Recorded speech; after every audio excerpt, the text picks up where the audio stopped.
Hello students, कैसे हैं आप लोग। आई होप आप सब अच्छे होंगे। मैं हूं वैभव दुबे और यह है आपका प्यारा सा चैनल एमफी सेंटर। स्टूडेंट्स, आज की इस वीडियो में हम लोग क्लास 12th फिजिक्स के न्यूमेरिकल को सॉल्व करने वाले हैं और जो न्यूमेरिकल है वह हम लोग कुमार मित्तल के बुक से सॉल्व कर रहे हैं। अभी तक हम लोगों ने चैप्टर नंबर 6 के क्वेश्चन नंबर 50 तक के न्यूमेरिकल को सॉल्व कर लिया है। अभी तक चैप्टर नंबर 6 जो है आपका किरचॉफ का नियम एवं वैद्युत परिपथ, उसके कुल 5 वीडियो आ चुके हैं और यह पार्ट 6 वीडियो है। इस वीडियो में हम लोग 50 के आगे यानी कि क्वेश्चन नंबर 51 से न्यूमेरिकल को सॉल्व करने वाले हैं। अगर आप इस किताब के यानी कुमार मित्तल के बुक के सारे न्यूमेरिकल को हल करना चाहते हैं तो एक बार आप हमारी प्लेलिस्ट को जरूर चेक करें। चलिए क्वेश्चन नंबर 51 हम लोग देखते हैं। क्वेश्चन नंबर 51 कह रहा है कि संलग्न परिपथ में एक ऐसा परिपथ बनाया हुआ है, कह रहा है कि बिंदु ए व डी के बीच तुल्य प्रतिरोध ज्ञात कीजिए। यहाँ पर एक बिंदु दिया है ए, यहाँ पर दूसरा बिंदु दिया है डी, यहाँ पे एक बिंदु दिया है बी और यहाँ पे एक बिंदु दिया है सी। ए बी सी डी 4 बिंदु है। कह रहा है कि तुल्य प्रतिरोध ज्ञात कीजिए ए और डी के बीच में। आगे कह रहा है कि धारा I3 का मान बताइए, सेल का वैद्युत वाहक बल भी बताइए। धारा I3 का मान यानी कि 2 ओम के प्रतिरोध में कितनी धारा जा रही वो बताइए और क्या बताइए, E का मान बताइए। सबसे पहले A और D के बीच का हमें क्या निकालना है, तुल्य प्रतिरोध निकालना है। तो सबसे पहले ध्यान से देखिए, जब धारा यहाँ पहुंचा, यहाँ से तो 2 भागों में बट गया। ठीक है, धारा यहाँ गया तो 2 भागों में बट गया कि ये और ये, ठीक है ना, किस क्रम में हो गए, समांतर। देखिए धारा यहाँ 2 भागों में बट रहा है, I1 और I2, यानी कि नीचे वाला और ऊपर वाला किस क्रम में है, समांतर। धारा बढ़ जाता है तो समांतर। अब चलिए ऊपर वाले की बात करते हैं। नीचे वाला तो डायरेक्ट 2 ओम से होते हुए D तक पहुंच जाएगा। ऊपर वाला धारा जब यहाँ पहुंचेगा तो देखिए 2 भागों में, ऊपर वाला धारा I1 जब पहुंचेगा यहाँ पे तो 2 भागों में बढ़ जाएगा। कुछ धारा इधर जाएगा, कुछ धारा इधर, यानी कि ये जो 4 ओम का प्रतिरोध है और ये जो 2 ओम का प्रतिरोध है किस क्रम में है, समांतर में भी है। क्यों? क्योंकि धारा देखिए 2 भागों में बट रहा है ना। तो चले एक एक से, अब देखिए ये वाला धारा यहाँ से होते हुए यहाँ पहुँचेगा, ये वाला धारा यहाँ से होते हुए यहाँ पहुँच जाएगा। यानी कि सबसे पहले लास्ट से हम लोग स्टार्ट करते हैं। तो ये 4 ओम और 2 ओम के प्रतिरोध किस क्रम में है, 4 ओम व 2 ओम किस क्रम में है बताइए, समांतर में है। जब समांतर में है तब संयोजन कैसे निकलेगा, 1/RP तुल्य प्रतिरोध इन दोनों का 1/4 + 1/2 इज इक्वल टू LCM ले लेते हैं। कितना हो जाएगा बताइए, 4 एकम 4 + 2। दिस इम्प्लाइज डेट RP बराबर आपका हो जाएगा 4/3 ओम। यानी कि ये दोनों जो थे, ये वाला और ये वाला, ठीक है ना, कौन कौन सा, ये प्रतिरोध और ये वाला प्रतिरोध मिलकर कितना दे दिए हैं, 4/3 ओम। ठीक है ना। अब आगे देखते हैं, इस दोनों के साथ ये वाला किस क्रम में है, श्रेणी में। इन दोनों के साथ ये वाला किस क्रम में है, श्रेणी क्रम में। यानी कि जो हमें RP निकला है और ये वाला 2 ओम किस क्रम में है, श्रेणी में है ना, श्रेणी में है। अब श्रेणी में है तो तुल्य प्रतिरोध कैसे निकलेगा, मान लेते R' है, ठीक है ना। R' इज इक्वल टू कितना हो जाएगा, श्रेणी में है तो डायरेक्ट इनको जोड़ लिया जाता है तुल्य प्रतिरोध के लिए। R' is equal to RP का मान कितना है, 4/3 + 2 is equal to R' is equal to कितना हो जाएगा, देखिए 4 + 6/3, यानी जो R' का मान आ रहा है वह 10/3 ओम आ रहा है। ठीक है ना। R' कौन कौन से मिले हैं, ये वाला, ये वाला, ये वाला, तीनों हमने निकाल लिया है, इसको भी इंक्लूड कर लिया है। ये तीनों मिलकर के कितना दे रहे हैं, 10/3 ओम। अब एकदम स्टार्ट देखिए, शुरू से करते हैं। यहाँ से जब धारा 2 भागों में बढ़ रहा था, एक ऊपर जा रहा था एक नीचे जा रहा था, यानी कि धारा 2 भागों में बढ़ रहा था, बढ़ रहा है तो किस क्रम में है, समांतर। यानी कि ऊपर वाला कुल मिलकर कितने दे रहे हैं, R', यानी जो R' है और नीचे वाला कौन सा है, 2 ओम। धारा बढ़ रहा है मतलब समांतर में है, ठीक है, किस क्रम में है, समांतर क्रम में है। अब जब समांतर क्रम में है तब बताइए क्या हो जाएगा, 1 अपॉन आर ए डी के बीच का जो तुल्य प्रतिरोध होगा वह हो जाएगा, समांतर क्रम के लिए क्या फार्मूला है, 1 upon R dash plus 1 upon कितना हो जाएगा, सॉरी 1 अपॉन आर डैश, हाँ 1 अपॉन 2, ठीक है ना। दोनों को जोड़ देते हैं इन्वर्स करके, चलिए देखते हैं। आर डैश का मान देखिए कितना है, 1 के बटे आर डैश का मान कितना है 10/3, 3 सबसे नीचे सबसे ऊपर चला जाएगा ना। यहाँ से देखिए क्या है, R A D is equal to, ये 3 सबसे नीचे सबसे ऊपर 3/10 प्लस 1/2 हो जाएगा। अब आर ए डी का मान कैसे निकालेंगे बताइए, एलसीएम लेंगे 10, 10 एकम 10, 3, 2 पंजे 10, यानी कि 1 अपॉन आर ए डी रहेगा, 1 अपॉन आर ए डी रहेगा। अब पलट देते हैं तो आर ए डी का जो मान आएगा वह 10/8 काट देंगे तो 5/4 ओम। शायद से आपको ना दिखाई दे रहा हो, चले लिख देते हैं इधर भी। आर ए डी के बीच का जो तुल्य प्रतिरोध आया वह कितना आया है, 5/4 ओम। नॉर्मल कैलकुलेशन आप अपने मन से भी कर सकते हैं। अब देखिए हमें क्या निकालना है, ये तो पहला क्वेश्चन क्या पूछा था, आर ए डी के बीच का तुल्य प्रतिरोध निकालिए। अब यहाँ पे देखिए आंसर में जो दिया है वो भाग देकर दिया है, तो हम भी भाग दे देते हैं। भाग देंगे तो कितना हो जाएगा 1.25 ओम, ठीक है ना, 1.25 ओम यहाँ से आ गया। अब आगे देखते हैं, आगे पूछ रहा है कि शेल का वैद्युत वाहक बल, तो वैद्युत वाहक बल तो आसानी से निकल जाएगा, शेल का जो वैद्युत वाहक बल है वो एकदम आसानी से निकल जाएगा। वैद्युत वाहक बल E इज इक्वल टू क्या हो जाएगा, E मतलब V बराबर क्या होता है I इंटू R, R जो रखेंगे वो टोटल वाला रखेंगे ना, टोटल R कितना आया है, RAD है। देखिए पूरे सर्किट का जो तुल्य प्रतिरोध कितना आया है, RAD। यहाँ से E इज इक्वल टू कितना हो जाएगा बताइए, I का मान हमें दिया है, देखिए 2 एम्पियर की धारा प्रवाहित हो रही है, RAD का मान कितना है 5/4, ये इससे कट जाएगा 2 से, यानी E का जो मान आएगा भाग देंगे तो 2.5 वोल्ट आ जाएगा, ठीक है ना। E का मान कितना गया 2.5 वोल्ट, यानी इस सेल का वैद्युत वाहक बल कितना है 2.5 वोल्ट। इसके बाद आपका पूछ रहा है कि इस 2 ओम के प्रतिरोध में कितनी धारा प्रवाहित हो रही है, यानी कि यह जो I3 है इस I3 का मान कितना होगा। तो चलिए देखते हैं I3 का मान निकालेंगे कैसे। सबसे पहले इस I2 का मान हम लोग निकाल सकते हैं क्या, देखिए I2 धारा किस में प्रवाहित हो रही है, 2 ओम के बीच में। 2 ओम का प्रतिरोध किसके किसके बीच में लगा है, A और D के बीच में लगा है। A और D के बीच का हमें पता है वैद्युत वाहक बल कितना है 2.5 वोल्ट, ठीक है ना। तो A और D के बीच जो हमें पता है वही निकाल लेते हैं, ठीक है ना। सबसे पहले I2 इज इक्वल टू क्या होगा, वो देखिए I2 बराबर क्या हो जाएगा, I निकालने का फार्मूला क्या होता है V/R, ठीक है ना। तो यहाँ से देखिए I2 is equal to V का मान कितना है बताइए, A और D के बीच का विभवांतर कितना है E का मान कितना आया है 2.5/R, जिसमें धारा प्रवाहित हो रही किसके बीच 2 ओम, तो कितना हो जाएगा 2 ओम। तो I2 का मान कितना होगा देखिए, भाग देंगे तो 1.25 एम्पियर, ठीक है ना।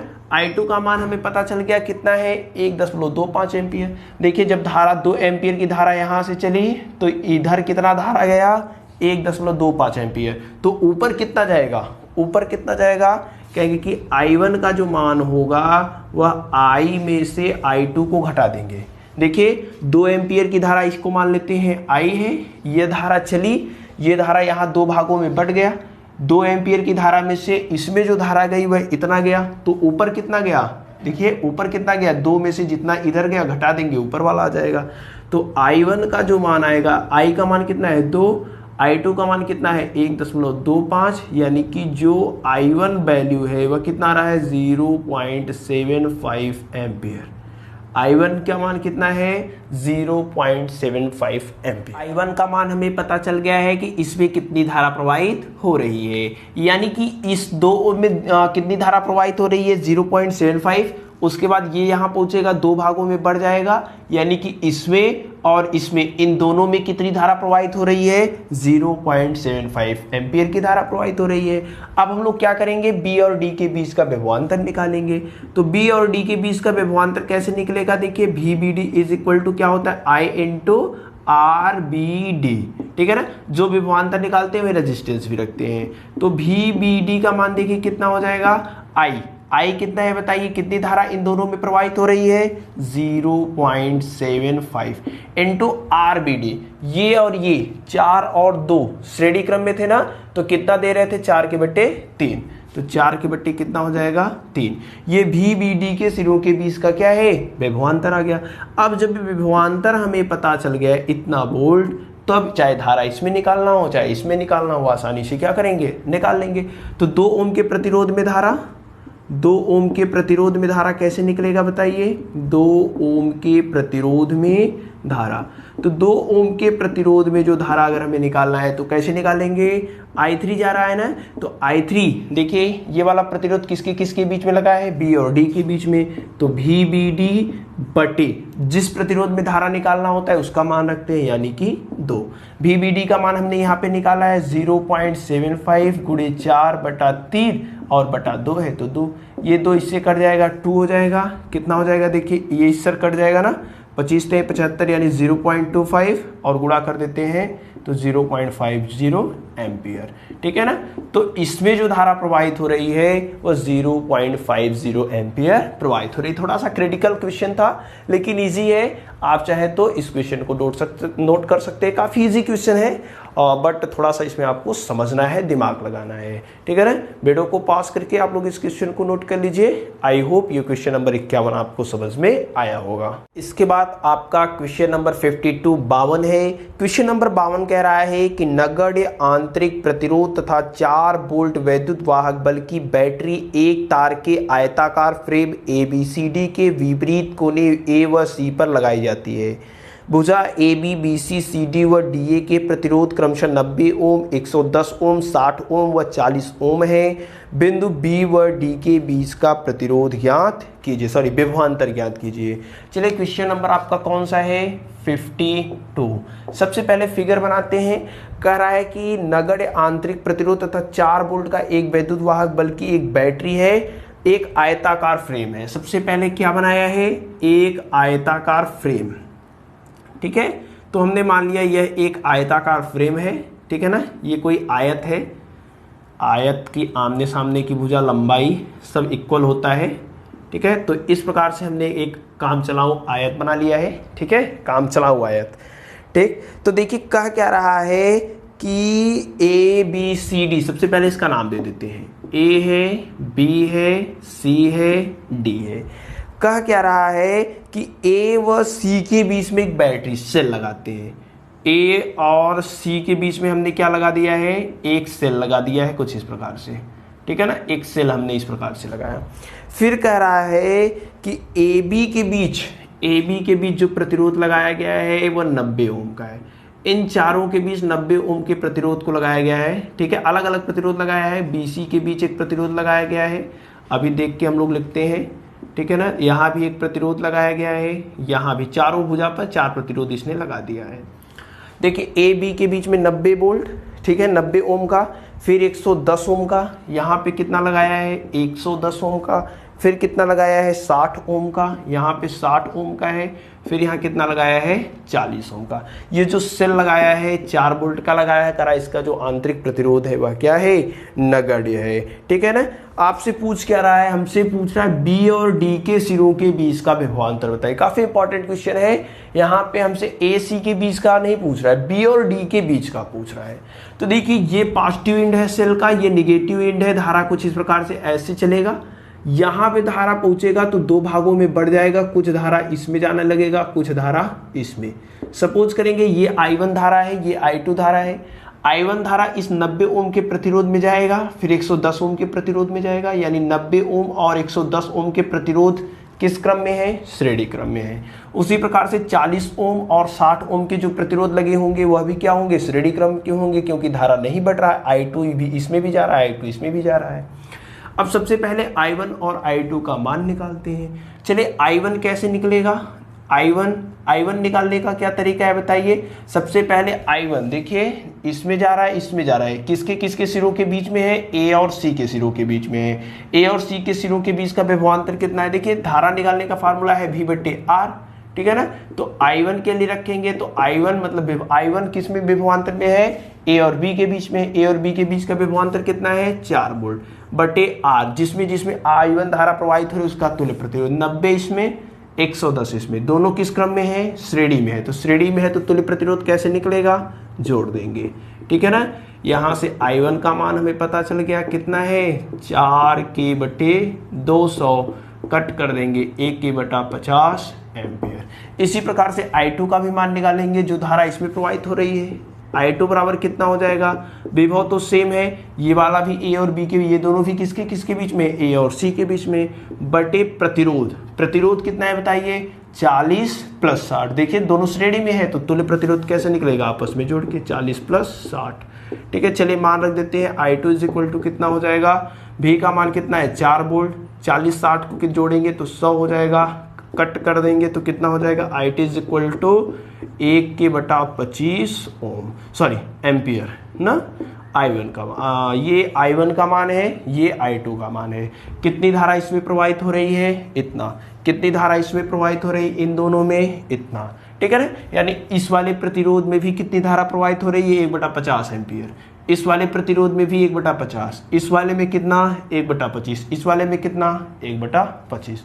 हमसे पूछ क्या रहा है, हमसे पूछा है बी और डी के सिरों के बीच का विभवांतर। काफी इंपॉर्टेंट क्वेश्चन है, देखिए कैसे निकालेंगे। अगर हमें धारा ऐसे प्रवाहित हो रहा है तो VA - VB यानी VAB निकालना हो तो कैसे निकालेंगे, VAB = क्या होगा IRAB, यही होगा ना। VAB को क्या लिख सकते हैं, VA - VB। धारा देखिए A से B की ओर प्रवाहित हो रहा है तो VA - VB। प्रवाहित धारा इसके सिरों के, इसमें कितनी धारा प्रवाहित हो रही है I1। I1 का मान देखिए कितना है, एक यहाँ पे I1 लिख दीजिए 1k/50 इंटू RAB। A और B के बीच प्रतिरोध कितना है 90, तो 90 हो जाएगा, ये इससे कट जाएगा, यानी कि VA - VB = आ जाएगा 9k/5, समीकरण नंबर 1, ठीक है ना। अब कर रहे हैं ए और डी के बीच का प्रतिरोध निकालिए। ए और डी के बीच का प्रतिरोध कैसे निकलेगा, देखिए VAD = प्रवाहित धारा, AD में कितनी धारा प्रवाहित हो रही है I2, RAD रेजिस्टेंस भी ए और डी के बीच का रखेंगे, तो चलिए VAD = I2 का मान हमने निकाला कितना है 1/25। RAD की देखिए AD के बीच का प्रतिरोध कितना है 40, कट करेंगे 5 8, ठीक है, 5 से हमने काट दिया। VAD को क्या लिख सकते हैं VA - VD, देखिए A से D की ओर धारा प्रवाहित हो रही है तो 8k/5, समीकरण नंबर 2। समीकरण 1 में से समीकरण नंबर 2 को घटा देते हैं, समीकरण 1 माइनस समीकरण नंबर 2। चलिए घटा दीजिए, देखिए क्या होगा, समीकरण 1 का लेफ्ट हैंड साइड कितना है VA - VB, इसका लेफ्ट हैंड साइड क्या है VA माइनस है, अब क्या हो जाएगा, ये माइनस क्या हो जाएगा, घटा रहे हैं तो प्लस हो जाएगा, VD = देखिए 9/5 इधर है, इधर कितना है 8/5। अभी ये देखिए ये इस A से कैंसिल, VD प्लस में पहले लिख दिया, VB माइनस में इसको बाद में लिख दिया, ठीक है ना। = देखिए कितना हो जाएगा 1k/5, यानी कि VD - VB = हो जाएगा 0.2 एम्पियर, ठीक है ना, 0.2 एम्पियर। तो यहाँ से B और D के सिरों के बीच का विभवांतर नाप रहे हैं, कितना हो जाएगा वोल्ट, कितना वोल्ट 0.2 वोल्ट। B और D के बीच का जो विभवांतर आया है वह कितना आया है 0.2 वोल्ट, ठीक है ना। ये आपका क्वेश्चन नंबर 52 था। आई होप क्वेश्चन नंबर 52 आपको समझ में आ गया होगा। वीडियो को पास करके क्वेश्चन नंबर 52 को आप लोग नोट कर लीजिए। इसके बाद आपका क्वेश्चन नंबर 53 है। क्वेश्चन नंबर 53 कह रहा है कि एक अमीटर श्रेणी क्रम में लगे अज्ञात प्रतिरोध के साथ दो एक सी सेलों से जुड़ा है। प्रत्येक सेल का वैद्युत वाहक बल 1.5 वोल्ट दिया गया है। जब दोनों सेलें श्रेणी क्रम में होती है तो अमीटर का पाठ्यांक 1 एम्पियर होता है। जब सेलें समांतर क्रम में होती है तो अमीटर का पाठ्यांक 0.6 एम्पियर होता है। सेल का आंतरिक प्रतिरोध बताइए। देखिए क्वेश्चन नंबर 53 सबसे पहले क्या कर रहा है वो समझ लेते हैं। कह रहा है कि दो सेल है, पहले इन दोनों सेलों को हमने क्या किया है श्रेणी क्रम में जोड़ दिया है। सपोज करते हैं ये आपका पहला सेल है, ठीक है ना, ये आपका दूसरा सेल है, ठीक है ना, ये पहला सेल ये दूसरा सेल। दोनों सेलें पहले हमने कैसे जोड़ दिया है श्रेणी क्रम में। जब श्रेणी क्रम में हम जोड़ेंगे तो ये जो अमीटर का पाठ्यांक आ रहा है वह 1 एम्पियर का आ रहा है, ठीक है ना। सबसे पहले हमने क्या किया है, श्रेणी क्रम में जोड़ दिया है समान सेलें। इसका 1.5 वोल्ट है, इंटरनल रेजिस्टेंस आर है, 1.5 वोल्ट है, इंटरनल रेजिस्टेंस कितना है, आर है। ठीक है ना, दोनों का वैद्युत वाहक बल सेम है, एक ही सेले है। ठीक है ना। अब देखिए इस कंडीशन में जो धारा इसमें प्रवाहित हो रही है वह कितना, यहां से धारा प्रवाहित हो रहा है 1 एम्पियर बता रहा है। तो धारा इस कंडीशन में बताइए कितना होगा, इस कंडीशन में धारा कितना होगा। यहाँ पे अगर कोई लोड रेजिस्टेंस लगा दिया जाए, ठीक है ना, अगर यहाँ पे सपोज करिए कोई लोड रेजिस्टेंस हो, ठीक है ना, लोड रेजिस्टेंस अगर हमने लगा दिया हो कैपिटल आर, तो जो धारा प्रवाहित होगी वह कितना होगा, आई बराबर क्या होता है, ई के बटे आर प्लस आर। धारा का निकालने का फार्मूला यही है। अब बताइए श्रेणी क्रम में लगे हैं, तो श्रेणी क्रम में जो तुल्य वैद्युत वाहक बल होगा वह दोनों की योग के क्या होता है, बराबर। श्रेणी क्रम में जो तुल्य वैद्युत वाहक बल होता है वो क्या होता है, इन दोनों को जोड़ देंगे, जोड़ने के बाद जो आएगा वही तुल्य वैद्युत वाहक बल, यानी ई का जो मान होगा वह E1 प्लस E2 होगा बटे आर, ये एक्सटर्नल वाला प्लस इंटरनल वाला आंतरिक प्रतिरोध आर दो लगे हुए हैं, दोनों किस क्रम में होंगे, श्रेणी क्रम में। श्रेणी क्रम में है तो दोनों को ऐसे हम आपस में जोड़ दिया। ठीक है ना। आई का मान इस कंडीशन में बताइए कितना दिया है, 1 एम्पियर, यानी कि 1 एम्पियर की धारा प्रवाहित हो रही है। E1 प्लस E2 कितना है, 1.5 प्लस 1.5 बटे आर प्लस स्मॉल आर आपस में जुड़ जाएंगे 2R, तिर्यक गुणा करा देते हैं, देखिए कितना हो जाएगा, R plus 2R is equal to 1.1.4 कितना हो जाएगा, 3.0, समीकरण नंबर 1। फिर आगे क्या कर रहा है कि इन्हीं दोनों सेलों को अब हम समांतर क्रम में जोड़ रहे हैं। तो चले इन्हीं दोनों सेलों को क्या कर रहे हैं, समांतर क्रम में जोड़ रहे हैं। ठीक है ना। सपोज करते यहाँ पे शेल का जो आंतरिक प्रतिरोध है वह कितना है, यहाँ जो शेल का आंतरिक प्रतिरोध है वह कितना है, ठीक है, स्मॉल आर, वही सेल है, बस हमने क्या किया है, श्रेणी क्रम में जोड़, समांतर क्रम में। यहाँ पे अमीटर, इसका भी विभव 1.5 आर, 1.5 वोल्ट, ठीक है ना, स्मॉल आर। अब यहाँ पे जो अमीटर का पाठ्यांक आ रहा है वो कितना आ रहा है, 0.6 एम्पियर आ रहा है। यहाँ पे सपोज करते एक्सटर्नल रेजिस्टेंस अगर हमने लगा दिया है।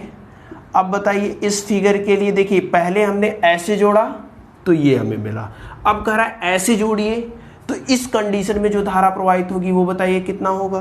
कहेंगे कि द्वितीय स्थिति के लिए सबसे पहले हम लोग क्या करते हैं, द्वितीय स्थिति में देखते हैं। द्वितीय स्थिति में बताइए क्या हो जाएगा, बताइए ये दोनों किस क्रम में है, शेल समांतर क्रम में है। समांतर क्रम में जब शेल होते हैं तो वैद्युत वाहक, तुल्य वैद्युत वाहक बल कैसे निकलता है बताइए, इसका किसी एक का जो वैद्युत, चाहे इसका ले लीजिए, मतलब एक पंक्ति का वैद्युत वाहक बल ही तुल्य वैद्युत वाहक बल होता है। ठीक है ना। तो एक पंक्ति कितना है, 1.5 वोल्ट है। समांतर क्रम में देखिए विभव समान होता है, विभवांतर समान होता है, तो 1.5 वोल्ट ही तुल्य वैद्युत वाहक बल भी लेंगे। ठीक है ना। तो देखिए I इज इक्वल टू, पहले फार्मूला क्या होता है, E के बटे आर प्लस स्मॉल आर। ठीक है ना। स्मॉल आर कैसे लगा हुआ है बताइए, समांतर क्रम में है। देखिए R और R ये दोनों किस क्रम में, समांतर क्रम में, तो तुल्य प्रतिरोध कैसे निकलेगा, 1/R। इनका जो तुल्य प्रतिरोध अगर निकालना हो, R इक्विवेलेंस तो कैसे निकलता है, हर समान है, हर समान है तो अंश को जोड़ देते हैं, यानी कि R इक्विवेलेंस निकालेंगे तो 1 + 1 = 2, यानी R/2 आएगा। ठीक है। ये दोनों आपस में मिलकर के, यहाँ पे हमने केवल कल्पना किया है, R लगाया गया है, लगाया नहीं गया है। ठीक है ना। तो R और R आपस में मिलकर के श्रेणी के समांतर क्रम में रहेंगे, तो तुल्य प्रतिरोध कितना देंगे, R/2। तो I इज इक्वल टू कितना हो जाएगा, E के बटे R प्लस R/2। I का मान देखिए, जब समांतर क्रम में है तो कितनी धारा प्रवाहित हो रही है, जब समांतर क्रम में है तो कितनी धारा प्रवाहित हो रही है, 0.6 एम्पियर की। ठीक है ना। ये दो इधर गुणे में है, इधर क्या हो जाएगा, सबसे पहले E बटे 2 का गुणा होगा 2R प्लस स्मॉल r के बटे 2। ठीक है ना। यहाँ पे देखिए अब क्या हो जाएगा, 0.6 इज इक्वल टू 2 सबसे नीचे, सबसे ऊपर चला जाएगा 2E हो जाएगा, बटे कितना हो जाएगा, देखिए 0.6 को हम लोग क्या लिख सकते हैं, 6 के बटे 10 लिख सकते हैं क्या, 0.6 को 6 बटे 10 लिख सकते हैं, लिख दिया। 2E के बटे कितना हो जाएगा, देखिए 2R प्लस स्मॉल r, तिर्यक गुणा करा देते हैं, 6 का गुणा 2R में होगा 12R हो जाएगा, ठीक है, फिर स्मॉल आर में होगा 6r हो जाएगा, ठीक है, 2e का गुणा होगा तो 20e हो जाएगा ना। अब यहाँ पे देखिए e का मान हमें दिया है, e का मान कितना होगा, चलिए e का मान कितना है, एक किसी एक के, ठीक है ना, तो 1.5 हो जाएगा, 1.5। तो यहाँ से देखिए 12r plus 6r is equal to कितना हो जाएगा, 20 पंजे 100, 20 एकम 20 10 30, ठीक है ना, यहाँ पे 30 हो जाएगा। समीकरण नंबर 2। समीकरण नंबर 1 समीकरण नंबर 2 को सॉल्व कीजिए, सॉल्व करके स्मॉल आर का मान निकालिए। स्मॉल आर को निकालना है तो कैपिटल आर को गायब करना पड़ेगा, विलोपन विधि का उपयोग कर रहे हैं। तो समीकरण नंबर 1 में, ठीक है ना, समीकरण नंबर 1 में हम 12 का गुणा कर दे रहे हैं, समीकरण नंबर 1 में 12 से गुणा करने के बाद समीकरण 2 से घटा दे रहे हैं, ठीक है। समीकरण 1 में 12 का गुणा करिए, कितना हो जाएगा, देखिए 12r, ठीक है, 12 कैपिटल आर हो जाएगा ना, 12 दूना 24r हो जाएगा, 12 तेईं 36, तीनों पद में, सभी पद में 12 12 का गुणा होगा। समीकरण 1 में 12 का गुणा करने का मतलब इसमें भी गुणा होगा, इसमें भी, इसमें भी। माइनस समीकरण नंबर 2, समीकरण नंबर 2 को सबसे पहले लिखते हैं, समीकरण 2 को लिख लिया, बराबर कितना है 30। माइनस करना है तो जो भी प्लस है सब माइनस हो जाएंगे, जो माइनस थे सब प्लस हो गए, सभी प्लस थे तो सभी क्या है, माइनस हो गए, घटा रहे हैं तो चिन्ह परिवर्तित, ये इससे कट जाएगा। 24r में से 6r घटेगा, कितना बटेगा 8r, 36 में से 30 घटेगा 6, यानी स्मॉल r बराबर कितना हो जाएगा, 6 के बटे 18, यानी r बराबर कितना हो जाएगा, भाग दे देंगे 1 के बटा 3, यानी small r is equal to हो जाएगा 0.33 ओम, ठीक है ना। स्मॉल r यानी कि जो सेल है, सेल का जो आंतरिक प्रतिरोध है वह कितना है, 0.33 ओम है, ठीक है। तो ये आपका क्वेश्चन नंबर 53 है। आई होप क्वेश्चन नंबर 53 आपको समझ में आया होगा। ये भी आंसर दे सकता है, कोई दिक्कत नहीं है, ठीक है ना। तो ये लिखिए, चाहे ये लिखिए, एक ही चीज़ है। तो ये है आपका क्वेश्चन नंबर 53। आई होप आपको समझ में आया होगा। वीडियो को पास करके क्वेश्चन नंबर 53 आप लोग नोट कर लीजिए। इसके बाद आपका क्वेश्चन नंबर 54 है। क्वेश्चन नंबर 54 54 कह रहा है कि किसी परिपथ में दो सेले ए बी जिनमें प्रत्येक का वैद्युत वाहक बल 1.5 वोल्ट है, समांतर क्रम में 1 ओम के प्रतिरोध से संबंध हैं। यदि सेलों के आंतरिक प्रतिरोध क्रमशः 1.5 ओम तथा 0.5 ओम हो तो परिपथ में प्रवाहित धारा तथा सेलों के श्रेणियों के बीच का विभवांतर ज्ञात कीजिए।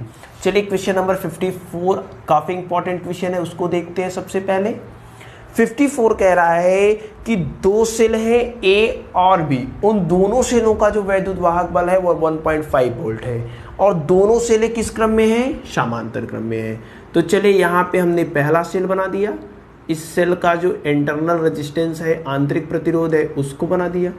यहाँ पे हमने दूसरा प्रतिरोध सेल लगा दिया, इस सेल का जो आंतरिक प्रतिरोध है वो हमने यहाँ पे लगा दिया। ये भी 1.5 वोल्ट का है और ये जो दिया है पहले वाले का जो आंतरिक प्रतिरोध दिया है वह आपका दिया है 1.5 ओम।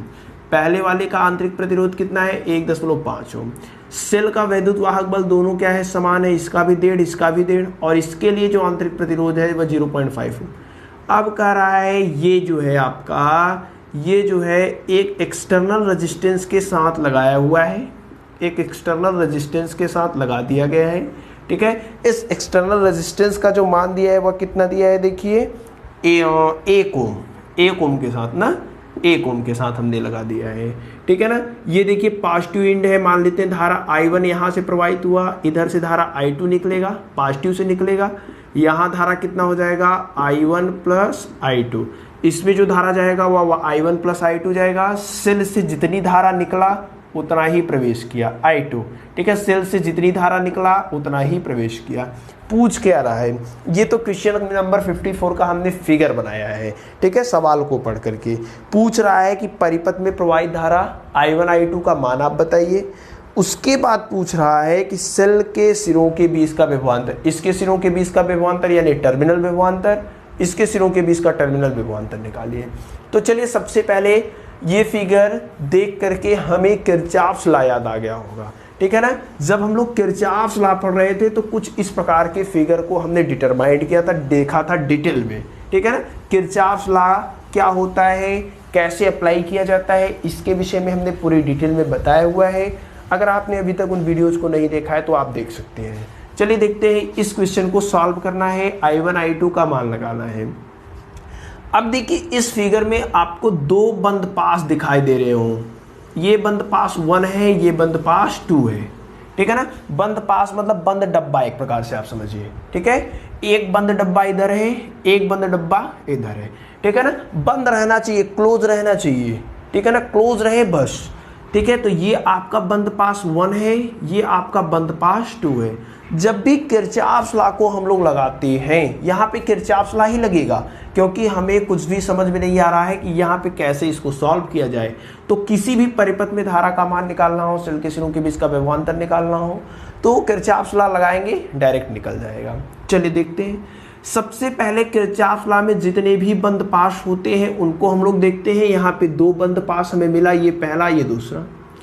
इस बंद पास में अब हमें क्या होता है, चलना होता है। सपोज करिए हम लोग ऐसे चल रहे हैं, ठीक है, एंटी क्लॉकवाइज डायरेक्शन में चल रहे हैं। सबसे पहले बंद पास 1 में देखेंगे, समझिए बंद पास 1 में, बंद पास 1 में क्या हो जाएगा, एक दो क्वेश्चन समझेंगे, आगे के क्वेश्चन आप अपने मन से लगा पाएंगे, ठीक है ना। देखिए बंद पास 1 में सबसे पहले दिशा हम लोग क्या लेते हैं, अगर कोई सेल है, सेल में माइनस से प्लस चल रहे हैं, ठीक है, सेल है, सेल में माइनस से प्लस की ओर जा रहे हैं, तो सेल का जो विद्युत वाहक बल होगा वो पॉजिटिव, मतलब इन दोनों में जो बाद में आएगा, इन दोनों में जो बाद में आएगा उसी का लेंगे। जैसे इधर से इधर चल रहे हैं, जैसे हमने तीर बनाए हैं, तो पहले माइनस है, फिर बाद में क्या है, प्लस, तो जो बाद में आता है उसी का चिन्ह लिया जाता है, ठीक है। बाद में क्या आ रहा है, प्लस, तो प्लस का चिन्ह लेंगे।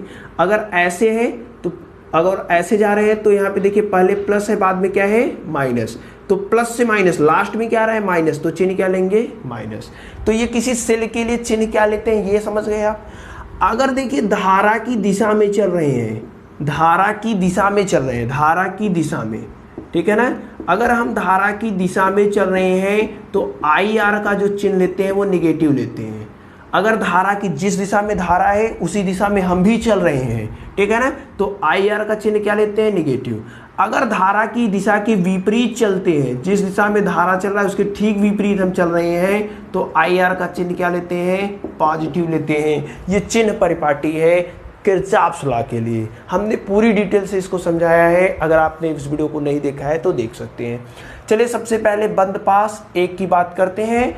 मैं एंटी क्लॉकवाइज चल रहा हूँ, आप क्लॉकवाइज चलिए, कोई भी दिक्कत नहीं है, जो हमारा रिजल्ट आएगा वही आपका भी आएगा, ठीक है ना। तो हम एंटी क्लॉकवाइज डायरेक्शन में चल रहे हैं। सबसे पहले चले इसी सेल से चलना स्टार्ट करते हैं, इसी सेल से चलना स्टार्ट करते हैं। कैसे चल रहे हैं, ऐसे, ठीक है ना। हम कैसे चल रहे हैं, ऐसे चल रहे हैं। देखिए इस सेल से पहले इस वाले बंद पास में जितने भी अवयव हैं, किरचॉफ सेकंड लॉ आप जानते हैं, इसमें जितने भी एलिमेंट हैं, जैसे ये हो गया, ये हो गया, ये हो गया, ये हो गया, पहले में कुल कितने एलिमेंट हैं, ये और ये। इन सब में जो विभव परिवर्तन होगा, इन सब का जो विभव होगा, इन सब का जो विभवांतर होगा वह शून्य होगा। इसका विभवांतर, इसका विभवांतर, इसका विभवांतर, इसका विभवांतर, आप सबके विभवांतर को आपस में जोड़िए, जो रिजल्ट आएगा कितना आएगा, 0 आएगा, ठीक है ना। चलिए देखते हैं।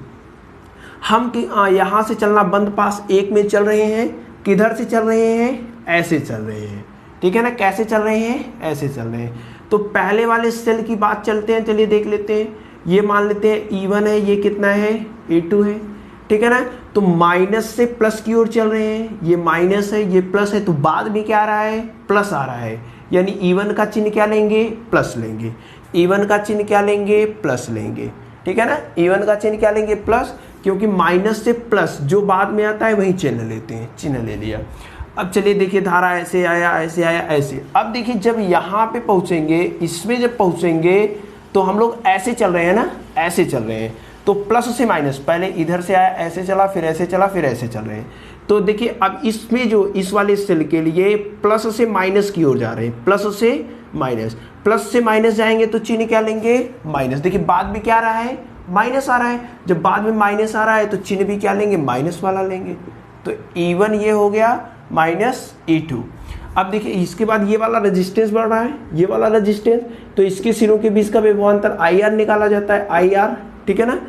I I कितना है, इस देखिए इसमें कितनी धारा प्रवाहित हो रही है, I2, इसमें कितनी धारा प्रवाहित हो रही है, I2 इनटू रेजिस्टेंस, रेजिस्टेंस कितना है 0.5 ओम, रेजिस्टेंस कितना है 0.5 ओम।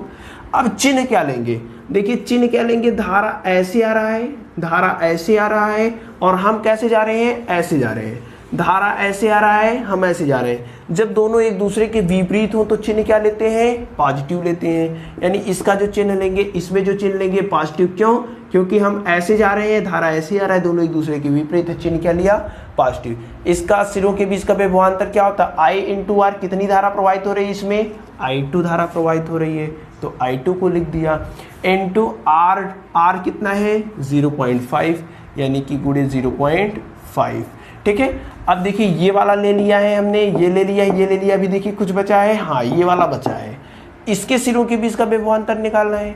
तो देखिए हम कैसे जा रहे हैं, ऐसे जा रहे हैं, धारा भी कैसे जा रहा है, ऐसे, दोनों एक ही दिशा में है, दोनों एक ही दिशा में है। जब दिशा समान हो जाएगा तो चिन्ह क्या लेते हैं, पॉजिटिव, यानी इसका चिन्ह क्या लेंगे, निगेटिव। देखिए अगर धारा की दिशा में चलेंगे तो निगेटिव, हम भी उसी दिशा में चल रहे हैं जिस दिशा में धारा है, तो चिन्ह क्या लिया जाएगा, नेगेटिव, यानी इसके सिरों के बीच का विभवांतर जो होगा वो नेगेटिव होगा। कितना होगा, प्रवाहित धारा, कितना धारा प्रवाहित हो रहा है, I1 गुणे रेजिस्टेंस।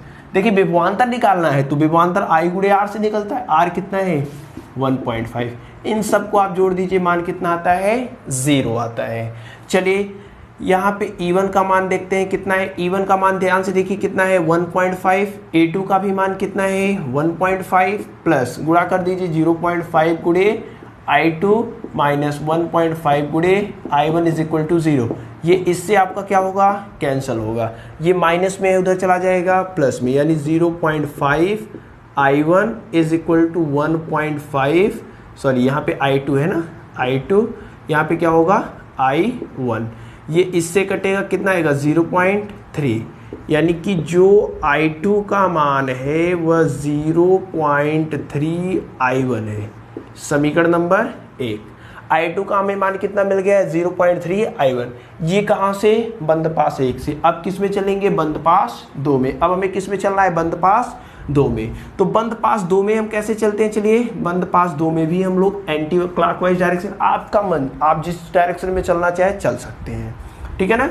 अब चलिए यहाँ से बंद पास में कौन कौन से अवयव हैं, ये वाला है, ये वाला है, ये वाला है, 3 अवयव है। इन तीनों का जो विभवांतर होगा उनको जोड़ेंगे तो मान कितना आएगा, 0। यही किरचॉफ सेकंड लॉ है। हाँ चलिए देखते हैं, यहाँ से स्टार्ट करते हैं। देखिए यहाँ माइनस से प्लस जा रहे हैं, जब माइनस से प्लस जाएंगे तो मान क्या लेगा, विद्युत वाहक बल क्या होगा, पॉजिटिव की निगेटिव, जो लास्ट में आ रहा है, लास्ट में क्या आ रहा है प्लस, तो प्लस आ रहा है तो चिन्ह क्या लेंगे E2 का।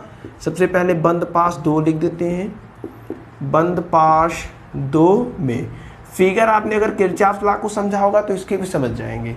माइनस से प्लस जा रहे हैं, माइनस से प्लस जा रहे हैं, जो बाद में आता है वही लेते हैं, बाद में प्लस आ रहा है तो इस E2 का चिन्ह क्या लेंगे, प्लस, यानी E2 क्या होगा यहाँ पे प्लस में होगा, ठीक है। फिर ऐसे आए, फिर ऐसे आए, फिर ऐसे। देखिए धारा इस दिशा में है ना, धारा इस दिशा में और हम भी इसी दिशा में जा रहे हैं, यानी धारा की दिशा और हमारी दिशा एकदम सेम। जब सेम होगा तो इसके सिरों के बीच का विभवांतर क्या है, नेगेटिव, ठीक है ना। धारा की दिशा में जब चलेंगे तो चिन्ह नेगेटिव लिया जाता है, ठीक है। तो जिस दिशा में धारा, देखिए धारा इस दिशा में है, हम भी इसी दिशा में है, तो इसके सिरों के बीच का जो विभवांतर होगा वो नेगेटिव लिया जाएगा, माइनस। इसके सिरों के बीच का विभवांतर कितना होगा, इसके सिरों के बीच, इसमें प्रवाहित धारा, इसमें कितनी धारा प्रवाहित हो रही है, I1 प्लस I2। देखिए इसमें कितनी धारा प्रवाहित हो रही है, I1 प्लस I2। तो देखिए कितना हो जाएगा, माइनस चिन्ह लेंगे, क्यों, क्योंकि धारा और हमारी दिशा एक है। अब देखिए प्रवाहित धारा, धारा कितना है I1 प्लस I2 गुणे रेजिस्टेंस, रेजिस्टेंस कितना है 1 ओम, ठीक है ना। अब ये और क्या बचा है, देखिए यहाँ से चलते हुए यहाँ पहुँच जाएंगे। तो देखिए यहाँ पे I2 इस दिशा में चल रहा है और हम भी इसी दिशा में चल रहे हैं, जिस दिशा में धारा उसी दिशा में हम भी, तो चिन्ह क्या लेंगे, माइनस लेंगे, ठीक है ना। इसके सिरों के बीच का विभवांतर, इसमें प्रवाहित धारा, इसमें कितनी धारा प्रवाहित हो रही है, इस वाले में कितनी धारा प्रवाहित हो रही है, I2 गुणे रेजिस्टेंस। तो I2 गुणे रेजिस्टेंस कितना है 0.5 इज इक्वल टू, सबको आपस में जोड़ेंगे तो मान कितना आएगा 0। अब यहाँ से चलिए इन सब, ये देखिए ये भी माइनस है, ये भी माइनस है, ये दोनों उधर जाएंगे तो प्लस।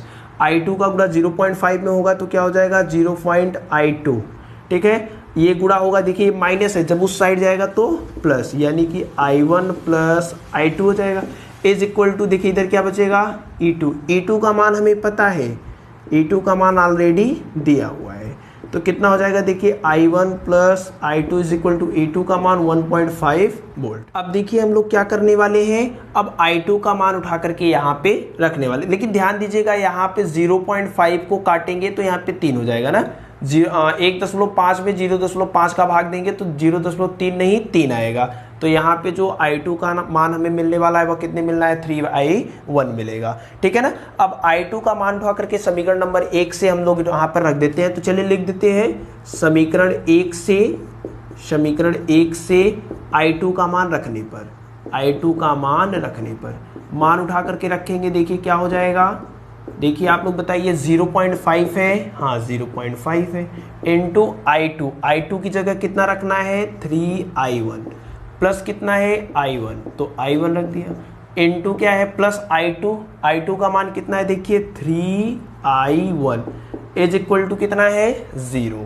अब चलिए इसको सॉल्व कर देते हैं, इधर गुणा करेंगे तो कितना हो जाएगा 3 × 5 = 15 यानी 1.5 I1।